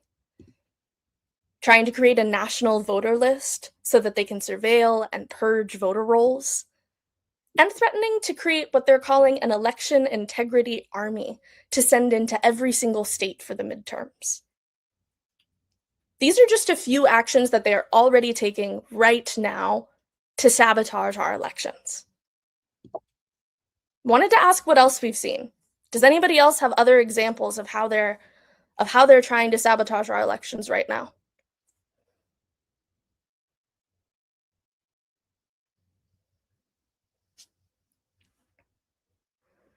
Intimidation by ICE. We saw upstate an ICE officer confronting a poll worker who'd made a post on social media. Talking about the big lie, still being obsessed with 2020, gerrymandering, disinformation, all of the same playbook we've already seen, right?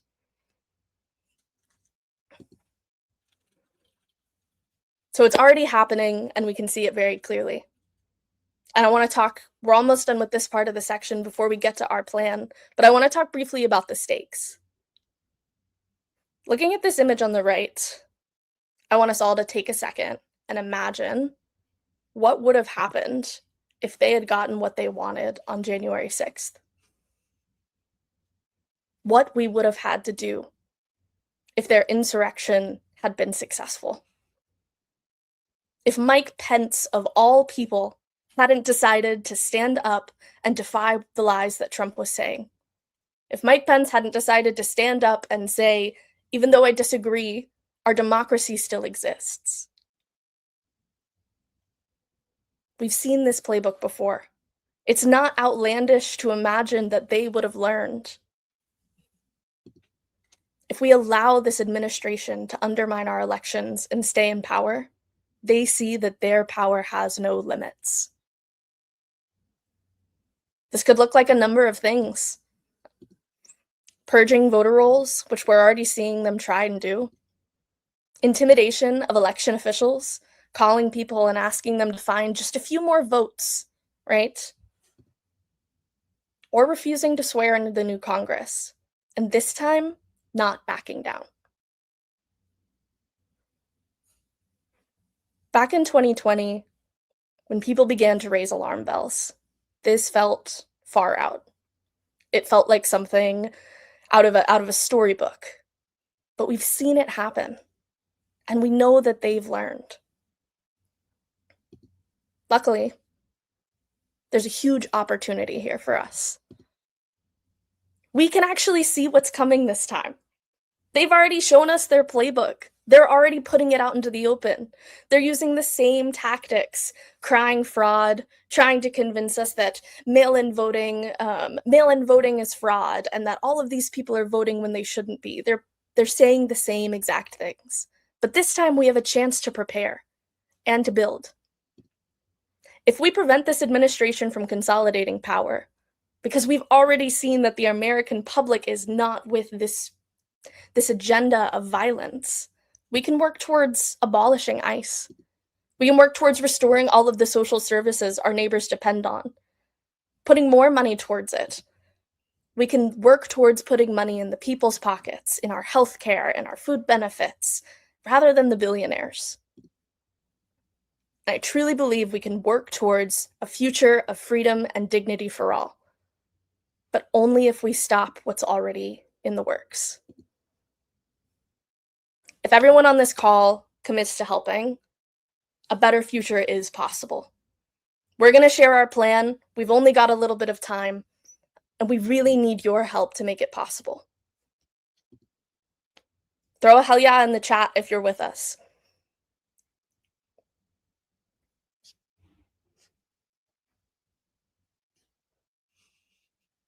All right.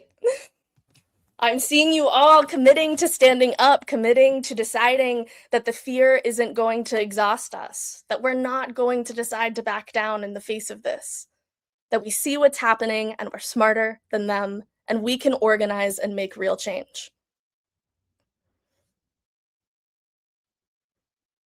So with that, I'm going to pass it over to my colleague Ryan to tell you just a little bit about the plan and what you can start organizing right now to make sure that we're prepared in case of sabotage in our midterm elections. Let's build a better future for everyone. I'll throw it to you, Ryan.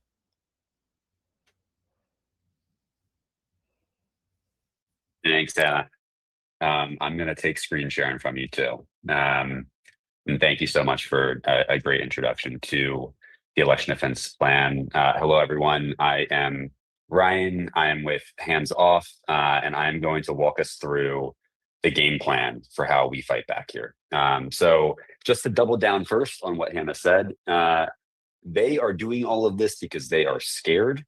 They are taking all of these drastic actions out of desperation because they see that the people are so upset. They see that the people are angry. They see that the people are coming together and are getting into spaces like this where we are talking about what these folks in the administration and their backers are doing. And they're worried that we have the power to be able to do something about it. They're scared of you. They're scared of us on this call because we do have power in this fight.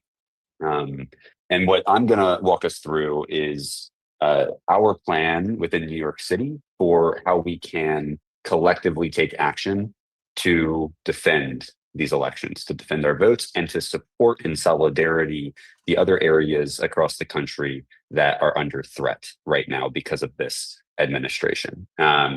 So we have a plan. It's in partnership with a lot of really great organizations and people, including Common Cause New York, the New York Civil Liberties Union, Make the Road New York, and the New York Immigration Coalition, a network of organizations within something called Mayday Strong, Freedom Trainers, and others in the national field who are thinking about elections, thinking about how to safeguard them. We launched this program and it has 4 main components to it.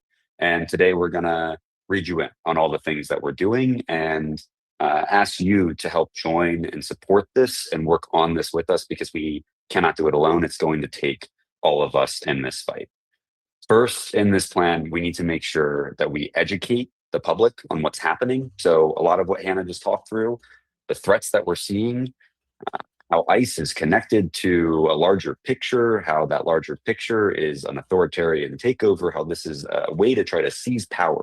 And we need to help educate folks on the threats to the elections. We also need to make sure that we get as many people out to vote as possible because it's much more difficult to deny the election results if it is so overwhelming that there are so many people out there voting in the first place. Third, we need to protect and secure those votes, make sure that they are counted, make sure that they count, that the results themselves are actually protected. And then lastly, in the event that they do sabotage the elections, we need to be prepared to take to the streets, to mobilize, to take action together. What our role here in New York City is a unique one.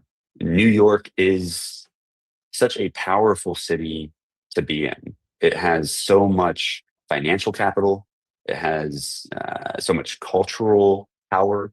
It has so much media power, and it has so many people. And there is a unique ability for us to be able to step up here in solidarity with anyone and anywhere that is under attack this election. The threats to the election might not be in our city specifically. It might not be at one of the poll sites here, or it might not be within the city more broadly, but it could very well be in other areas within New York State. It could very well be in many other areas across the country. And our role here in New York City is to be able to step up and make noise and support any place that is under attack, whether that is in the city, whether that is in the New York State, or whether that is across the country, leveraging all of the power that exists in the city and all the power that you hold to be able to help support that. So here is our plan. The plan is 4 parts. I'm going to walk through each of them. 1, we need to spread the word. We need to get information out there. We need to tell people about what's happening in these elections, how it's connected to, a larger attack on democracy, how it's connected to the attack on our communities. And we need to be able to share that with information about what people can do. So not only say the elections are under attack, but also share what you can do to help support it, that there are ways to volunteer, there are ways to get trained, there are things that you can do to support this. So 1 is spread the word, get information out there to people and make sure that they're aware of what's happening and what they can do to take action. 2 is train up and volunteer. We need to get many people trained. That's yourselves, that's your friends, that's your family, that's your community colleagues, anyone you know, trained in a lot of different areas. So election protection, supporting monitoring the polls. We need to train people on nonviolent direct action, nonviolent tactics, train people on how to make protest art, train people on mutual aid support. And we are at Hands Off and with a whole bunch of partners holding a lot of these trainings. So we want to make sure that we can get people in and get them trained up and ready to take action together to both protect the vote, secure those results, and also be prepared for collective action if the results are not respected and if this administration tries to sabotage the election.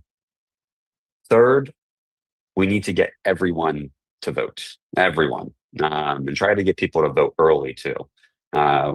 Again, we want to make it one of our colleagues in the space who works on election protection says it needs to be too big to rig.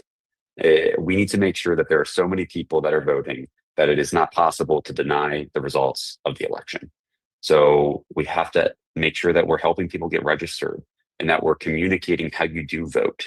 And that's part of spreading the word. That's part of those materials that you can hand out. That's part of what you and all of us can do to communicate to people, is informing them of how you get registered and how you vote early and how you can do mail-in voting, how you can get support from people that might escort you to the polls if you don't feel safe. And the more people we get out, the safer it is to vote. The more communal it is, the more joyous it is, the more we are able to make sure that communities that might not feel as safe are also able to show up at the polls and vote. So 3 is get everyone to vote. And then lastly, we need to be ready to mobilize. And that means being connected to those neighborhood groups that have been shared in the chat a few times today. That means getting trained, maybe getting trained twice and trying different things to see what best fits you, and just being ready and aware that there is potential sabotage on the horizon, and that if that sabotage does come, whatever it might look like, we need to be ready to take action together. All of these things, spreading the word and informing folks, getting trained, making sure other people get trained and volunteer, getting out the vote, making sure people are registered, voting early, or doing mail-in voting, and being prepared to mobilize. That is how we are able to fight back. And specifically, that is how within New York City, we are able to fight back together. What that looks like in terms of timing, I want to walk through very quickly here. A lot of information on the screen, I know, but just want to show you sort of what's happening along this journey and how we get to the point of election day and what might come next. So we actually launched this Hands Off Our Vote program in late July, about a month ago. And we've been preparing with a lot of partner organizations. We've been producing a lot of materials behind the scenes, preparing to be able to bring more people in, like yourselves, to be able to actually build a large enough force and power within the city to make a difference here. And what we are now gearing up to do is a whole bunch of work to hand out materials, so tabling and canvassing, a bunch of trainings, community meetings, things that actually get more people into the fold. I see a typo here for August 12th. That's August 19th for our election defense mass call, which is today. And that's gearing up to a community weekend about a month from now, which I'll talk more about really shortly. And then eventually getting to this period of time where we need to get out the vote early. So October 24th is National Vote Early Day. We want to do a big push to try to get as many people to vote early as possible. And then we want to treat Election Day like the holiday that it should be and make it, again, communal and joyous, and do party at the polls and joys at the polls, souls to the polls, make it so that we can get as many people out there as possible so that it is safe, so people feel safe. And so that, again, there are so many people voting that it's impossible to deny the election results. What happens after that is somewhat of a question mark. And that's why we're here today. And that's why we're preparing, because we don't quite yet know what the sabotage could be. And there are many amazing organizations that are thinking about this, thinking about different scenarios that might happen. And we are helping organizations think about that too. So there is disinformation that can get spread beforehand that we are already dealing with. There are intimidation tactics for election officials and poll workers. And just the idea of even thinking that ICE can be at the polls is an intimidation tactic. There are things that could happen during early voting or during election day, or maybe right after, things that we've seen before, the FBI seizing information or taking ballots. And then there are things that can happen after the election. There could be some type of a conversation that we hear about fraud, and then all of a sudden there's certain states that maybe don't certify results, or maybe once it gets to seating of Congress, they refuse to seat Congress. There are many moments here where there could be potential sabotage of these elections, and we need to be prepared for them. Our role is to make sure that people are informed about this and understand the threats and understand what we can do to take action. That's all of us on this call. That is every single one of us on this call. What we are doing in addition to that within Hands Off and our network of organizations is we're preparing for those scenarios too. We are thinking about all of these different scenarios that might happen, and we're running through them and we're talking about them. And we're trying to make sure that we understand too how we can coordinate as organizations when that time comes. But what we need to do on this call, all of you, all of us, is make sure that we're aware of this and make sure that we're informing others and preparing for what could come and being ready for that collective action that we might need to take. And again, it might not be in the city, It might be elsewhere in the state. It might be elsewhere in the nation. But it's for us to stand in solidarity as New York City with those places. Key dates to call out here. 1, August 29th is when a lot of the election defense trainings first kick off. So there's things like an election defense action workshop that you can sign up for. There's going to be creative action, nonviolent tactics, things that you can sign up for. There will be poll monitor volunteering trainings that you can sign up for. A lot of stuff starts on August 29th. So keep that date in mind. Secondly, and again, going to talk about this more in more detail, we have a community weekend of action that we want to invite all of you to participate in and to help make as big as possible, which is tons of events across the city all at one time where we're trying to get as much information out to the public as possible.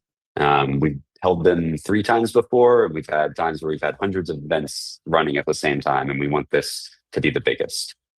October 24th, again, National Vote Early Day. That'll likely be the first big push for trying to do these communal, joyous events where we try to get people out and registered and voting. And then, of course, Election Day, November 3rd, treating it like a civic holiday and making it a party to go to the polls.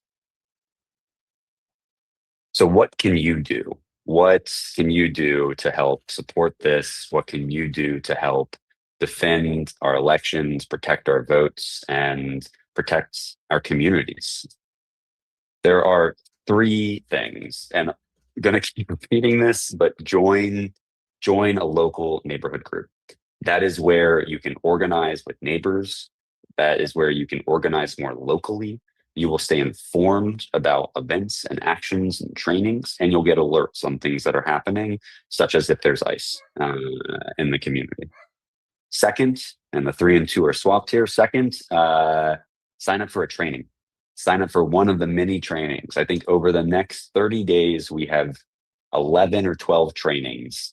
And there's got to be something that is right for you. There's got to be something that's right for your friends or your family members. Tons of stuff for election protection, ICE spotting, know your rights, how to canvass businesses, how to understand nonviolent tactics and take more direct action, how to help facilitate building protest art.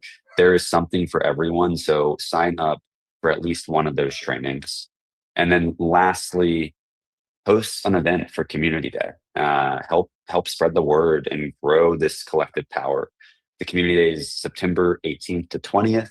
There will be a link in the chat where you can sign up to be a host for this weekend, and we're going to hold host calls. So if you're new to it and you're not quite sure where to start or what you might want to do, we will help you figure that out, and we will help you get materials so that you can hand out materials to your neighbors.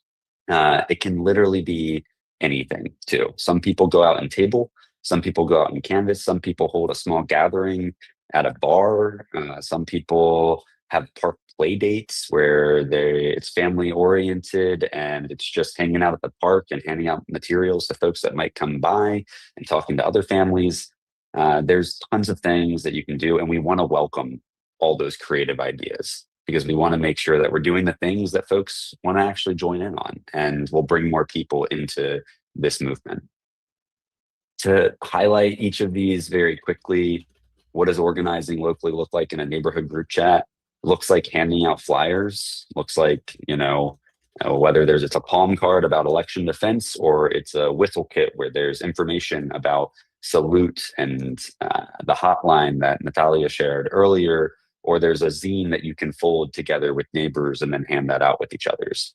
That is one way that you can organize locally. Other ways is canvassing the businesses in your community. We hold trainings where we teach how to canvas and talk with the materials that we have to businesses to help them stay safe. And then lastly, holding meetings to talk about this. We cannot reach everyone on just these mass calls.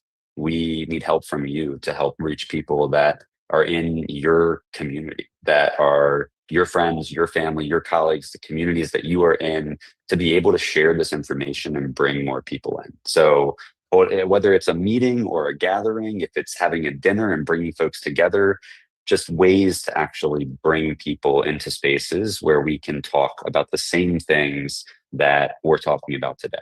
And again, to reiterate something that was shared earlier, The program that starts tomorrow, where you can learn to train your neighbors, will talk about how you can learn this type of information, whether it's about community protection or it's about election defense, and then bring together people and communicate this to them. So if you're really interested in that part, that's a great way to learn how you can do that from folks that are really great and are know the best ways to bring folks together and talk to them about this. Secondly, again, getting trained. This is a list of all the trainings. Not all of them are on the books yet, but they are all in development and being worked on. Knowing your rights, mutual aid, creative action, nonviolent art facilitation, you name it. There is a training here, and want to encourage all of you to sign up for these trainings and get a few other people that you know, just one or two other people, someone in your group chat that you're always texting all the time, say you're going to this training and they should come with you. And that's how we grow and we get more people into this. And then lastly, host this community event again. So we need to spread the word. We need to get this information out there. We have a ton of materials that are going to make it easier for you to be able to get that information out there. And we're also going to produce a lot of art around this too, that you'll be able to use to help get the information out there, where we produce sort of banners that you can use to bring people in if you want to do something like tabling. But this is where we want to focus a lot of energy is, can everyone on this call think of something that you might be able to do? Something, an event, a small thing, a gathering with folks, something at a local restaurant that you go to, something in the park that you might be able to host and hand out materials at. Signing up, making an event, trying to do this across the city. This is how we are able to bring more people in. This is how we're able to really make this plan successful, to be able to fight back, to be able to defend our communities and our elections here. There's a map on here of what one of the communities looked like.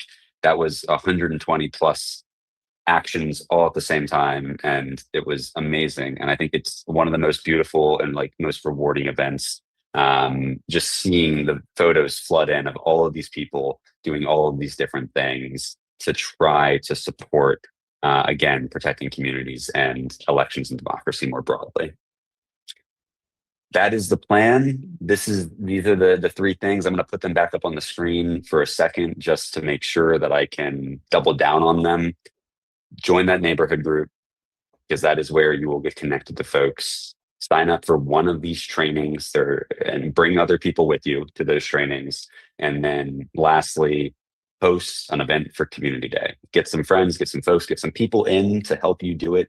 If you are comfortable hosting something and trying this out, and we will support you along that journey so that we can make this as big of an event as possible the weekend of September 18th to 20th.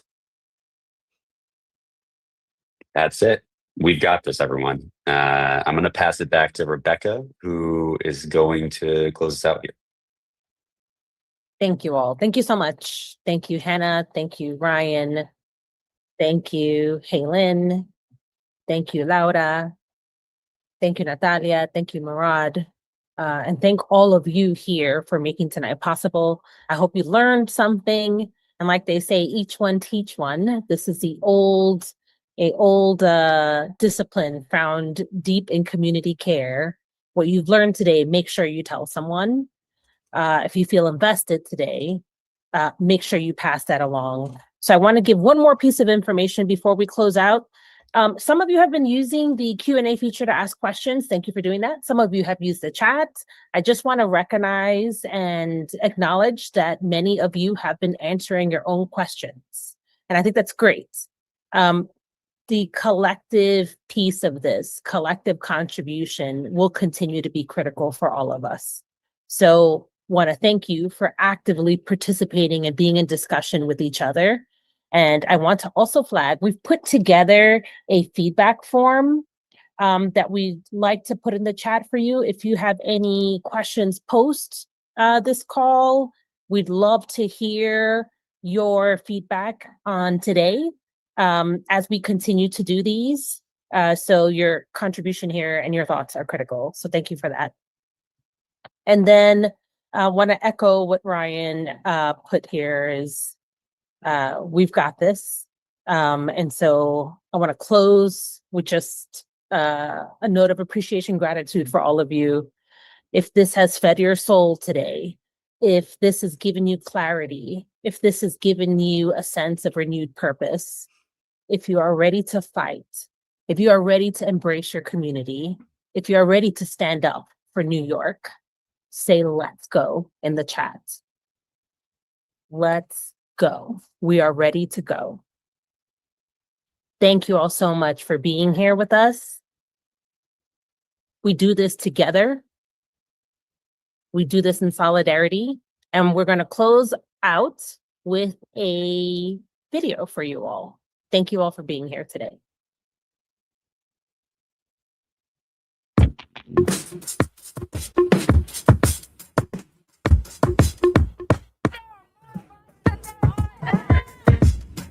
Yeah, I'm out in Brooklyn. Now I'm down in Tribeca, right next to the Narrow. But I'm living Sinatra. Yeah, I can make it anywhere. Yeah, they love me everywhere. I used to cop in Harlem. All of my Dominicanos right there on Broadway. Pulled me back to that McDonald's. Took it to It's important to remember, when we act together, we have the power to protect one another. Cruising down 8th Street, off-white Lexus, driving so slow, but BK is from Texas. Me, I'm out that Bed-Stuy, home of that boy Biggie. Now I live on Billboard, and I brought my boys with me. Say what up to Tata, still sipping my top, sitting courtside, nigga, spiked out. I could trip a referee. Tell by my attitude that I'm most definitely from.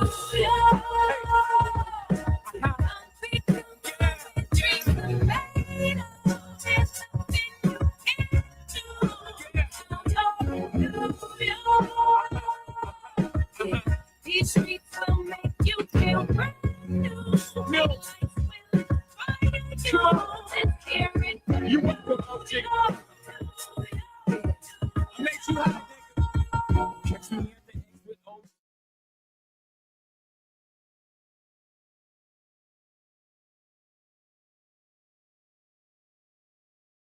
Thank you, everyone.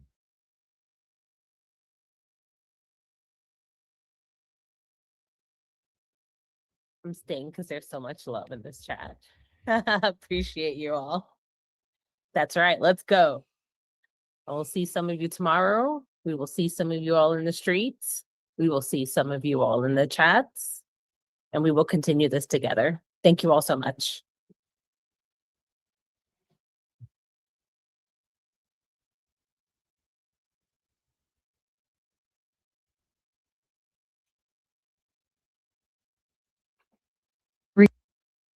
And we're out. We're out.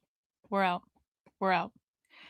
All right. So if anyone was under the illusion that the anti-ICE organizing is over, just because it hasn't been in the media, because it is not currently in the news cycle, I just want to assure you that you have just watched an hour-plus training on anti-ICE organizing in New York City specifically, where they had hundreds of people on the call, more than you will get at any GOP meeting ever.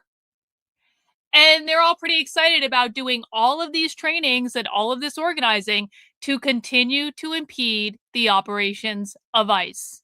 And I promise you, this is going on all over the place. We just watched one training tonight in one city. This is not the only place this is happening. So just because something is not in the news cycle does not mean it is not happening. You just saw it happen right in front of you. What's the Trump administration going to do about this? Fucking nothing!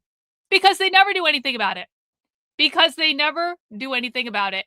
Vegas, thank you so much for the super chat. 1334. Had to make it easy for me to track. Love your work, Karlyn. Thanks again. Thank you, Vegas. I really do appreciate it. Guys, I want to thank everyone who sent in so many super chats and channel memberships throughout the presentation. I mean, there were a whole bunch of you. And I thanked everyone who sent in channel memberships prior to the presentation. We had Vegas sending in. We had Bella Lagos. We had Red Menace Guru. Cynthia dropped a couple of bombs. Vegas again. Malcolm threw in there. Cynthia threw in again. Malcolm threw in again. Byron threw in. Brian threw in again. There we go. Vegas. There we go. There we go. There we go. Malcolm, thanks so much for the super chat. Were you able to see how many viewers they had on their stream? I wasn't able to see it, Malcolm, but they did say like hundreds, like well over 400 at one point. So that's the number I'm going to go with, which is a very significant number of people to come out to a training on Zoom on a Wednesday night. Okay? There is no universe in which any Republican group in the country can get that many people onto a Zoom call on a Wednesday night, on a random Wednesday night when they're just trying to get organized and stuff like that. So I hope you guys appreciated seeing directly how they are organizing. Peggy, thank you so much for the gifted channel membership, my dear. I really do appreciate it. Guys, do you want to go back and watch the rest of that training we started watching? Do you guys want to go back and watch the rest of that Mayday Strong training? So we only got like halfway through it. And you guys met the channel membership goal. I want to appreciate. Let me make sure I get Peggy's channel membership in here before we go back to the other training. That means we will have a marathon stream tomorrow. We will be doing marathon stream of like queer liberation stuff. It's going to be awesome. We'll talk about that. But let's go back. Let me just get it set up. Hang on. Yeah, these guys, like the amount of training and organizing that these people are doing to train up their masses. And you know what? I'm going to be honest. We again got a bunch of conservative retards in the chat who weren't taking it seriously at all. It's like, bro, I don't know if you're still in the chat, but Chicago, you don't know what the fuck you're talking about. You wanted to mouth off in the chat the entire fucking time. Thanks for the refresher on the collective insanity plan. Bro, I would bet all the money in my bank account you don't even know what's going on, if I'm being honest about it. I would bet all the fucking money in my bank account.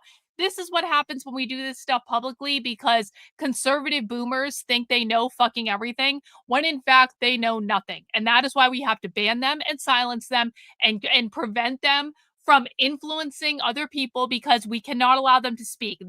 That conservative boomers speaking has caused so many fucking problems, and they need to shut the fuck up and listen for once in their fucking lives.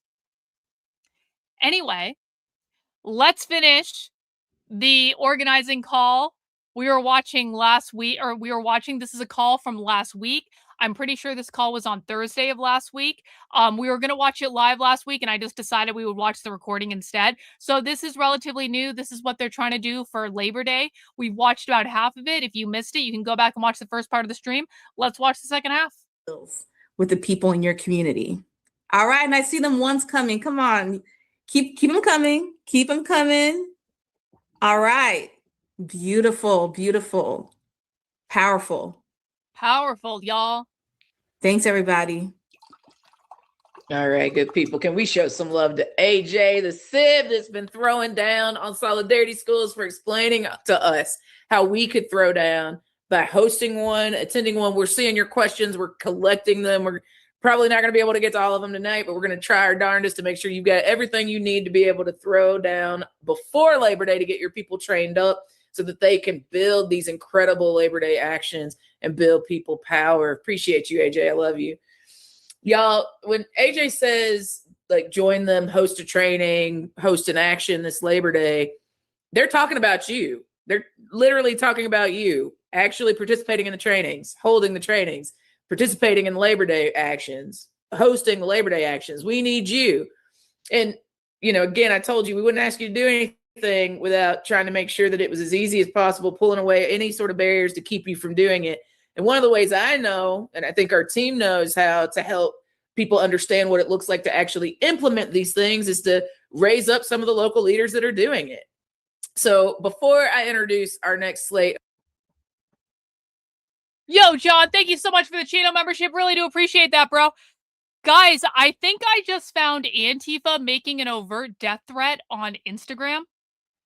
I think I literally just found Antifa making an overt death threat on Instagram. Hang on one second. I'm just going to get a screenshot of this, and I'm just going to bookmark. Hang on. Let me show you guys this, and let me get it up on my screen. And you guys can tell me if this is a death threat towards a CEO.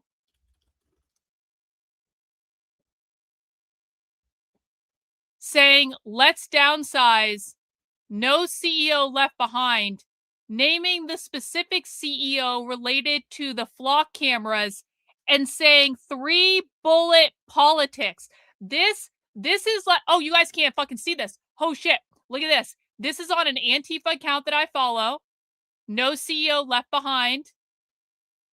Black band over the eyes. Comment saying let's downsize.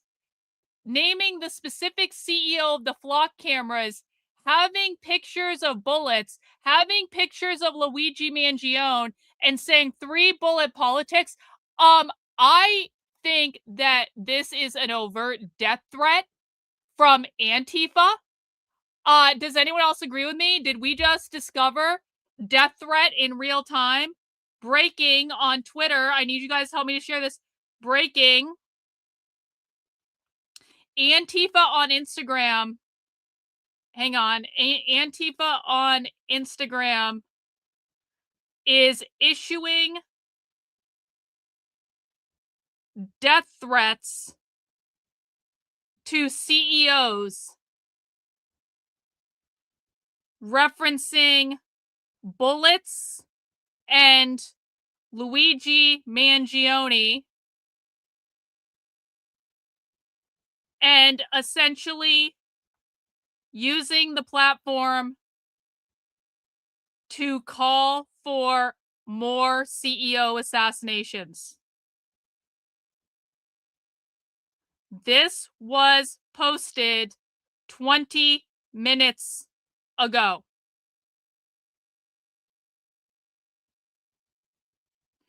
Okay, I need your guys' help. I need your guys' help with this, and we're going to keep track of all the conservative shill influencers that post this information after me. Hang on, I need your guys' help in sharing this. What the fuck? Why did that not post to my Instagram? The fuck? Why isn't that posted on my Instagram? I just posted it. I just posted it. Why isn't that showing up on my Instagram? There it is. We got it. We got it. Okay. I need everyone's help in sharing this on X immediately. Okay? Please put this out there. I need your guys' help in driving the algorithm right now. We need to make this go viral right fucking now on Twitter. This is an overt death threat from an Antifa account on Instagram that is overtly calling for the murder of a fucking CEO with references to bullets and Luigi in the fucking thing. So here's what I need everyone to do. I need you to go to the link right now. I need you to bookmark it. I need you to heart it. I need you to reply to it. This is crazy. Say whatever the fuck you want in the reply, but reply to it. I want to see replies from everyone. Then I want to see retweets and I want to see quote tweets. And when you quote tweet, you can say whatever you want. Just make sure you start it with a letter or a word. Do not start it with a tag. If you start it with a tag, no one's going to fucking see it. You have to start it with a letter or a word, but you can tag anyone you want after that. I need everyone to go and share this right fucking now.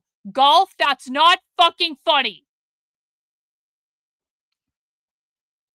I need everyone to share this right now. This is not a fucking joke. No fucking Fed posting in my fucking chat. One in the chat, like, let me know in the chat when you shared it. Tell me you're done or you shared it in the chat. I don't want to hear any whining or complaining. People ask me all the time, Karlyn, what can I do to fight the left? Get your fucking ass on Twitter. I don't care how you feel about it. And drive the algorithm to make sure this gets seen. Bookmark it, heart it, reply to it, retweet it, quote tweet it. Do all 5 things. Not 1, not 2, not 3, not 4. All fucking 5. And if you are not willing to do all 5 things, this is very easy. I will put the link in the chat again. Everyone needs to go and share this right the fuck now. This is an overt death threat that Antifa just issued on Instagram.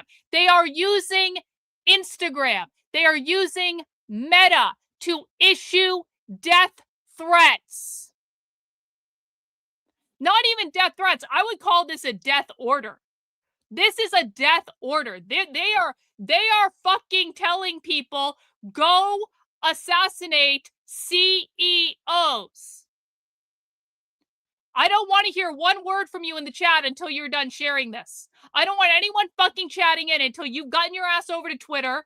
You have bookmarked it, hearted it, replied to it, retweeted it, and quote tweeted it. They're calling for a fucking hit. Has everyone done this? If you are not willing, I'm going to be paying attention to people who do this. If you are not willing to do this, then you are not willing to do anything that is required to defeat the left. Okay, this is basic. This is entry fucking level, guys. Ninja Artist, thank you for being a member of the channel for 9 months. Also, go to the quote tweets and like and reply to those as well. Excellent suggestion. How do you go to the quote tweets? You go to post activity, and that will show you the quote tweets. I will retweet you if you quote tweet this. Okay? I will retweet you. Thank you, Ninja Artist. I appreciate it. I want to see everyone sharing this shit, everyone replying to it. This is a literal death threat, a literal call for a hit on a CEO that just got posted on Instagram 20 fucking minutes ago. And by the way, who posted this first just for when Andy No and all of the other influencers try to steal this? Who? You're welcome. The only person monitoring the far left in America in real time across all the different platforms. Andy No didn't have this first. None of the fucking conservative media outlets had this first. We had this first because we do this all the time. We monitor this in real time all the time. Everyone else on the internet comes after us. That is why I ask that if you guys appreciate the work I'm doing, please make sure you're donating channel memberships. Please make sure you're sending in super chats because I am independent, guys. I am not part of the conservative media establishment. I am sure as shit not part of the leftist media establishment. I am completely independent because people like you fund my work with super chats, channel memberships, Substack subscriptions, merchandise sales, sharing my content on social media. It really does help. And I appreciate all of it. And thank you for every single person who has gone and bookmarked this, hearted this, liked it, retweeted it, replied to it. Guys, replying to it is really important. Replying to it drives the fucking algorithm, okay? We do these things because we need Twitter to respond to us, and Twitter's not always inclined to do that. So we have to make sure we are doing every single, even if you have a small account, it doesn't fucking matter. If you are doing the things that drive the algorithm, you can help content get seen. You can also get more followers yourself. Like, this is a way, like, rising tide lifts all boats, guys. If you get this content out there, your follower numbers will go up if that's what you want. Some of you might not want that. That's okay too. But like, you can have a small account and just be doing all the things that are required to drive the algorithm. And that helps significantly in terms of this content actually getting covered. So thank you to everyone who shared this. Holy shit. One in the chat if I just had a W breaking news live on the stream. 2 in the chat if this is boring and lame and stupid. One in the chat, have you guys ever seen anyone else do a breaking news on the stream of Antifa issuing a call to assassinate a CEO on a very large social media platform? Have you guys ever seen anyone else report a breaking news like this ever? No, you're only going to see this shit here because I'm the only person monitoring these along with people in my community. We're the only people who are actually paying attention to this shit. So you're welcome, conservative media. I'm ahead of you again. Andy No can seethe and cope all he wants that he didn't know. I promise you, Andy No's not going to report on this. You guys, here's my prediction. Andy No, because he's so far behind me and he's such a bitter little bitch about it, because I outplay him literally at every turn. I'm so far ahead of him. I am weeks, months, sometimes even years ahead of Andy No. He is not going to report on this just because I found it and I broke the story. And Andy didn't break the story and none of Andy's little fucking friends broke the story. This is from me. And so because it's from me, Andy No will not report on it. Just that's my prediction. Watch what happens. And if he does report on it, I promise you, he's not going to say where it came from. He's not going to say who found it first. Because again, Andy No isn't really a real journalist. He's a fucking propagandist that has tried to gatekeep my work for years because he's a bitter little bitch that I know more about this than he does, and I'm better at this than he is, and that my work will always be ahead of him. And there's nothing you can fucking do about it, Andy. scooped again by the girl working out of the second bedroom in her fucking townhouse in New Hampshire. Scooped again. Yeah, Cam Higby's going to report on this in like 6 to 8 weeks when he gets around to it after he's dressing up as a fucking Muslim. Okay. I'm going to put the link in the chat one more time, guys. If you have not yet shared this, please, please, please do so. I'm not fucking around. This is actually a serious thing. I know we, have humor and stuff on the channel, but this is actually a serious thing. Please share it, bookmark it, heart it, reply to it, retweet it, quote tweet it. That would be awesome. And I would really appreciate it. But we are going to go back now that we have broke the big news that Antifa is overtly calling for assassinations on Instagram.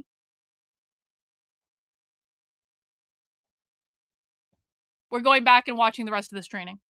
Folks, so that you can hear how people are building power in their cities around May Day Strong and towards this Labor Day intervention.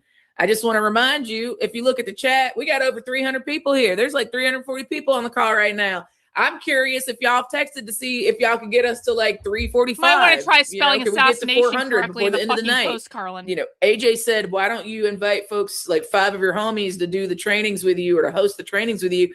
I'm like, why don't you get them on the call so they can start the work right now? How about that? This is a perfect time to invite somebody to come be on the May Day Strong call with you tonight, in the process of starting to think about how we're going to throw down together collectively to make this the most historic Labor Day of our time, in the fight for worker power and the fight against millionaires and the fight to make sure that we can salvage democracy and freedom. Just for the record, do as I say, don't do as I do. I just spelled assassination correctly in the fucking Twitter post. So if everyone wants to go and share it again now that assassination is spelled correctly. Can everyone go? Hey, God, I fucked up and now everyone needs to go to reply to this again. Can everyone fucking reply to this again? I updated the spell. Listen, I am not a perfect journalist, okay? I'm a horrible proofreader. Go share it again, please. Make it much, much better than what we inherited. So yeah, with that, I'm going to invite you again to invite some homies to the call, and I'm going to invite you to text solidarity to the number we're dropping in the chat, and we're going to keep dropping the clickable link to the link tree so that you all can sign up to host a training or an action this Labor Day. Y'all, to kick us off, I get to toss it to some of our beloveds in Chicago. So Kate and Moises and Don, I'm going to kick it to you. Thanks, Ashley. Good evening, everyone. Don Villar, Secretary Treasurer, Chicago Federation of Labor. Chicago Federation of Labor. That sounds like unions to me. Hey, thanks, Dalamar, for the super chat. Easy way to send you a screenshot of a new tactic report vector being used to get people banned on X. Just DM it to me, bro. Just go into my DMs, DM it to me. That is the easiest way to send me almost anything. I appreciate it, though. Labor Day is special to us here in Chicago because, as you all know, it's what happened in Chicago, especially down in Pullman, that we celebrate Labor Day, right? When workers at the Pullman factories went on strike, the feds came down and they sent guys, share the it army again, please. I need, strike. okay, I know this is a pain in the ass and I know this is annoying. Please go and reply and share the new post without the typo. I know I'm a bitch. I know I shouldn't be asking. Please go. Whatever you did with the first post with the typo, go and do it again on the new post without the typo. Just go do the same thing. Just copy and paste. Do the same fucking thing. I'm sorry. I fucked it up. There was a typo in the post. It was a really important word. I'm sorry. I'll do better next time. I promise. Just go share it again, please. Thank you. But it never extinguish the spirit of workers, right? Because after Labor Day, after that events down in Pullman, the federal government created Labor Day for us, right? That was a consolation for us. We killed all of you. Now we're gonna give you a fucking holiday. Typos happen. That was how many years ago? 140 years ago. And it continues on, right? The struggle continues on. And on Labor Day, we remember what happened in Chicago, but we come together. So we're holding a parade on the southeast side. And unions and supporters and allies were taken to the streets on the southeast side and marching to Steel Workers Park. Pretty significant because of what's going on across the border in Indiana, where steel workers have been locked out now for how many? Oh, like 4 months, 5 months now. And but we're going to the Steel Workers Park and having our Eddie Fest, named after Eddie Oil Can Sadlowski, a fighter for workers, and the fight there, and lots of events going on. Music, food, just celebration, labor coming together, celebrating our day. And I know CT Jackson and some folks have come up with a skit for that day to educate our movement on what's going on. They're doing a play. They're doing a skit as an educational training. Oh, I really hope we get video of this. On how big corporations, big business are taking over our world, taking over our everything, right? Amazon and just corporate greed. Looking forward to that skit that Jackson has put together. But Labor Day and that whole week, I know there's so many events going on leading up to that, as we raise the specter of what's happening to workers right now, whether it's the lockout over in Indiana, or the strike that's been going on now for over almost like a year and a half over in the ports. So workers have continued to struggle here in Chicago, and it's a moment to highlight those struggles. But amid that, workers are still finding resilience. We are seeing a lot of organizing. A lot of new workplaces are unionizing around Chicago because it's that spirit, the same spirit that you echo here for workers, that continues on. So looking forward to an exciting Labor Day. And by the way, there's other things going on that, it's not just one day, right? It's the whole weekend. I mean, we've got so many other events. Labor in the pulpits. Hundreds of volunteers will be going to churches and synagogues and mosques and temples to talk about faith and labor. And then actually on the 9th, September 9th, we'll be educating our judiciary on what's been going on. Just on a side note, because of the rise in ICE activity, the crackdown on immigrants, we've seen an increase in labor trafficking. No, it's fine. Leave it up. It's fine. And it's probably the same all over the country. And labor trafficking, as we know, is modern day slavery. So we are doing a lot, for Labor Day. Appreciate you guys. The next couple weeks before and after Labor Day, to raise the voice, to raise awareness, and to fire people up, right, for the labor movement once again. So again, thank you, Ashley. I'm not sure if Moises or anybody else is here, but appreciate the time. Thank you. Don, we appreciate you. You're getting a lot of love in the chat. We're grateful for your leadership and your invitation for us to be courageous this Labor Day, and to think about the entire weekend as an opportunity for us to be throwing down to build people power and worker power. We love you and we appreciate you. Thank you for being here tonight. Y'all, this next crew I get to introduce you to, they in a city where they got a mayor that everybody loves, that's making history. They won the NBA championship, so they've been insufferable. Y'all, we about to hear about what we doing to build worker power in New York City. Go! So, hey, Lyd, I'm gonna kick it to you next. What's going on in New York? What are your plans? Hey, Ash. Hey, everyone. You said it. I'm same people we just watched. These are also, the same people we just watched in that live training. So, hi, everyone. My name is Karlyn. I am with Hands Up New York. We're a coalition of close to 300 union, faith leaders, immigrant rights organization, grassroots organization here in beautiful New York City, standing up to authoritarian attacks on our people in our city. I've spent my whole life in the labor movement, the last 17 years with the Communications Workers of America. Shout out to any CWA here as political and legislative director for the Northeast region. I'm so glad to be with you all tonight. I was born and raised in Germany, and my family comes from South Korea. And I think about both of these countries and their histories a lot these days. And we all know about Germany's history, but in South Korea, just last year, a people's movement chased out a wannabe dictator and autocrat.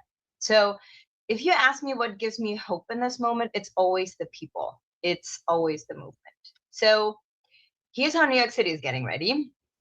Next week, we're holding a 2-day election defense workshop with over 100 leaders.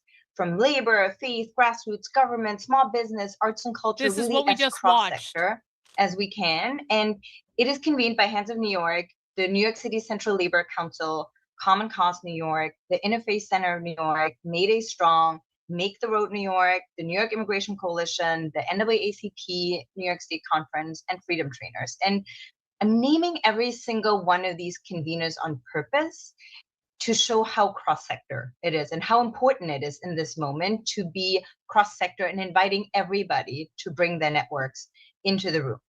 And if you don't know Freedom Trainers, I encourage you to look them up, freedomtrainers.net. They have a ton of really great training resources. So it's 2 days, 2 jobs. Day 1 is scenario planning. We're going to plan in, again, a very cross-sector way, do some shenanigans before, during, and after the election. And day 2 is nonviolent direct action training. Because our hope is at the end of day 1, people are going to be sitting there after a whole day of running through scenarios thinking, holy F, what are we going to do about this? And day 2 is the answer. So cross-sector gatherings like that do sort of double duty because yes, you run through the scenarios and plan the action, but it's also an organizing tool because there might be some folks in your coalition who haven't thought about this at all yet, right? Because I think it's important to remember we're dealing with some really surreal things we have to prepare for and plan for, and really, really big things we have to be ready to do. And we want people to walk out of this realizing we need to prepare. There's no time like the present. And the best way to be ready is to stay ready. So coming out of this gatherings, we have trainings lined up for people who want to dig deeper, because in one day in such a large gathering, the point is more to understand we have to prepare, and then we want to be ready and offer trainings that really dig into the skills that we need to develop. How to protest effectively and safely, how to set up mutual aid, how to bring new people into this movement, many, many other skills we need in this moment. So you can find the full list at handsofnyc.com/gettrained. And you'll see all the various trainings that we're offered that people can sign up to. And we also know that trainings are not just a transfer of knowledge or skills, but trainings build shared purpose and create community, right? And ideally, trainings are multipliers. You know, remember, each one, teach one. So we're also thinking about how people coming to a training can sign up to become trainers next time. See, and do trainings in the communities, how can they trainings continue in their to buildings. elevate? It doesn't Like, have to be this is what I was trying to explain to you guys. What they're trying to do is this is like a basic sales funnel, okay? Getting people to come to a No Kings protest or like a May Day protest. That's the top of the sales funnel. It's just like a very low, like, effort thing that people can do to come to a protest and chant some chants and wave some signs and stuff like that. The next step is getting them involved in more of the organization. The next step is teaching them to take on more responsibility and be a leader. So what they're doing is they're trying to do this top of the funnel thing, and they're trying to move people from the top of the sales funnel down to the later stages in the sales funnel, each with increasing levels of responsibility and each with increasing amounts of like effort to go into organizing protests and rallies and direct actions and that sort of stuff. They're trying to build a movement of activists. And the first step is getting them to show up to something. The second step is getting them to sign on to a meeting. The third step is getting them to come to an event. The fourth step is teaching them how to organize their own events and go to and organize their own meetings and stuff like that. That's what they're fucking doing.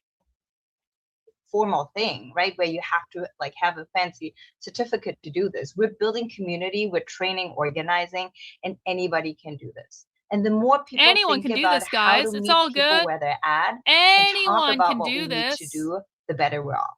So then the week of Labor Day, starting August 29th, we're rolling out this whole slate of trainings open to anyone with a training every other day. So, and additionally, we're also partnering with individual organizations on an ongoing basis to do sector-based training. So in addition to the 2-day thing and the open trainings to the general public, we're also making sure that we do trainings with unions, with faith leaders, high schools, activists, community organizations. And I just did one today, actually, with leaders of community organizations in the city to really think, what do we do all together? But also my specific role in labor or faith, or as a high school student, what do I bring to this moment? And the goal is always to bring new people. And we're really, I definitely love and hype up Afghanistan, but also I think there's a new openness in this moment where we see so much darkness and so much terrible, neighbors being snatched off our street, where a lot of people who've never done anything before feel like at the end of the day, I want to be able to say I did something when my neighbors are started to disappear in the streets. And we are ready to invite people into this movement, build skills, and grow our mobilization muscles. And we actually have to test those muscles over the next coming month, right? Small actions, people pickets, steady pressure on all the supervillains in the city, because what we also have in the city is any supervillain in this moment that you can think of that's enabling this regime, profiting off of this regime. We got all of them in this city. We have Wall Street in our city. So, and we know they're not going to give up power easily, right? So we have to create the pressure to make them. So you can go to handsoffnyc.com/vote to learn more about this whole campaign. And we have a community weekend coming up mid-September, and that's sort of the last date. I know I rattled off a lot of dates here that I'm going to announce, but we want to make sure that the training doesn't just happen in a vacuum, but there's ways to plug in and start using these muscles. So community day or community weekend is an opportunity for us to say, if you want to do something in your community, run a training, do talk in the park on a soapbox about this moment. If you want to do tabling, anything that you can think of, register an event.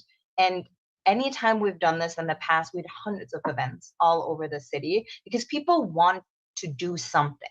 And if we make it easy for people to plug in and offer ways to get involved, we really find that people are really hungry for community. So, and we all know how muscles work, right? And, I'm wearing a sporty shirt here. So it takes many, many reps, right?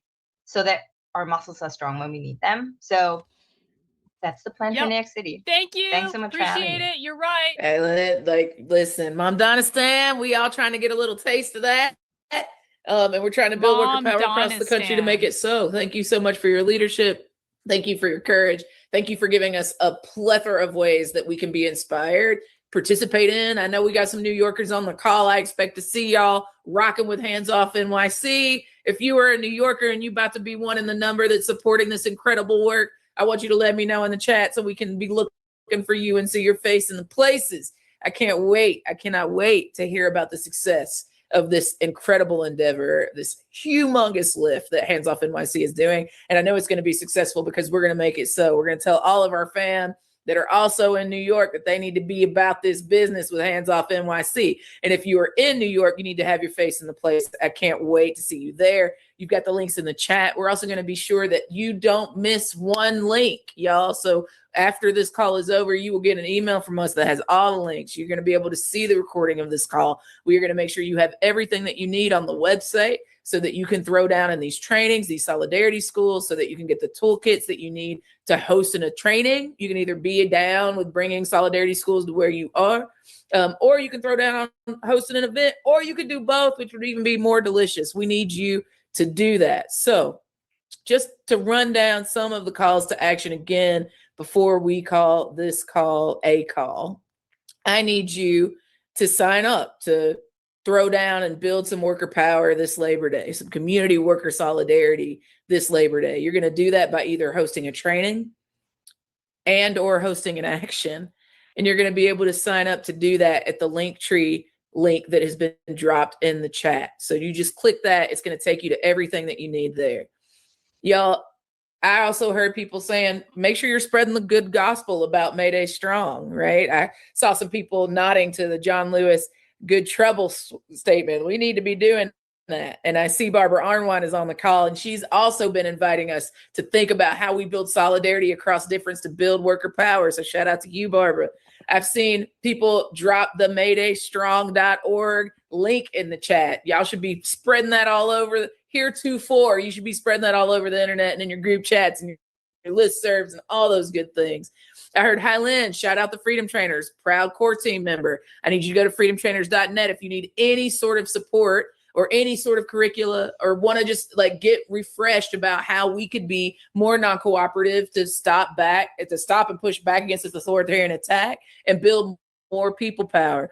I want you to go to handsoffnyc.com/get-trained so you can get trained with us. I need you to go to handsoffnyc.com/our-vote and learn about more ways that you can be throwing down to support the fight for democracy.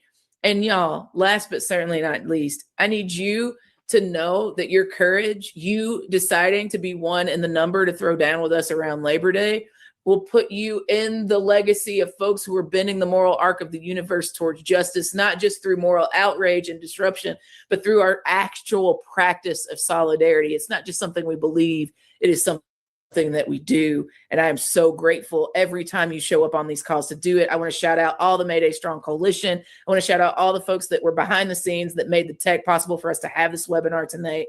I want to thank every single one of the folks that threw down on interpretation and language justice this evening. And last but certainly not least, I want to thank every single one of the almost 400 people that got on the call tonight. We love you. We appreciate you. We respect you. And we want you to be free. Until soon, my friends. Have a good night. All right. That's it. That's it. All right, guys. I feel like we had a pretty eventful stream today. I feel like we did well today. We watched a leftist organizing call from last week where we saw the vice president of the Chicago Teachers Union talk about all the ways in which they're going to shut down society. We watched a live leftist organizing call so that you guys could see directly how they are doing anti-ICE organizing in New York City. And we broke breaking news that Antifa is literally using Instagram and Meta to call for the assassination of CEOs. So I want to thank everyone who supported this stream today with super chats. I really appreciate you guys. I want to thank everyone who sent in 104 channel memberships.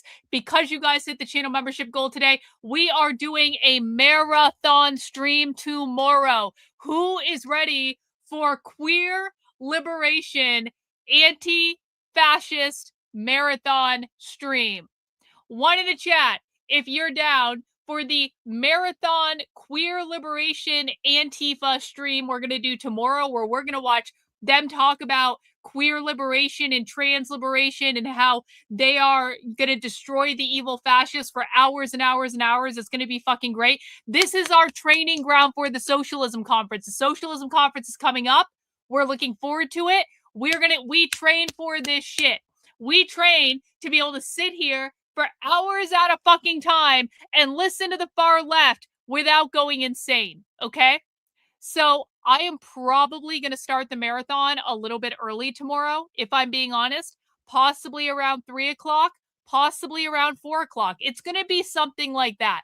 I will update you when I wake up in the morning, because really, if we're being honest about it, I'm going to start it after I have woken up and done things I need to do. And then I'm going to come back and I'm going to start the stream. But it's going to be a little bit early probably. But like, I don't know what time it is. And you're just going to have to listen. You're on my time here. You're on my time. We're going to do the marathon, but you have to be ready to go at a moment's notice. I need you to be on call. I need you to have notifications turned on. I need you to be following me on Twitter. I need you to be following the Telegram. I need you to be doing all that stuff, because if you guys have notifications turned on, then you'll find out when the stream starts. This is basically a test of your loyalty, okay? Let me put the Telegram in the chat so you guys can join that. I always send out a notification to Telegram. So if you are not anywhere else and you're like, Karlyn, I'm really worried we're going to miss the start of the stream. Hey, join the Telegram. Join the fucking Telegram. You will get a notification, okay? Utilize the tools I'm giving you. And I will tweet when we get started. I will do all that stuff as well. So you have to take some responsibility here. I will get the stream started early, but you guys got to take some responsibility for having notifications and that sort of stuff, all right? Thank you guys again for allowing me to do what I do. Thank you to everyone for sharing the Antifa post on Twitter. Thank you for supporting the stream. Looking forward to our marathon tomorrow. It's going to be fucking awesome. And I will see you guys then.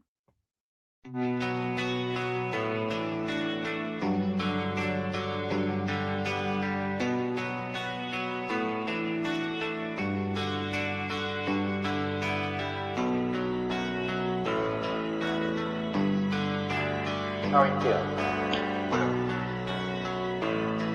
How long have you been here? 3 months, May 17th. And what brought you here? That's difficult to answer.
eventually resulted in your being here in the hospital.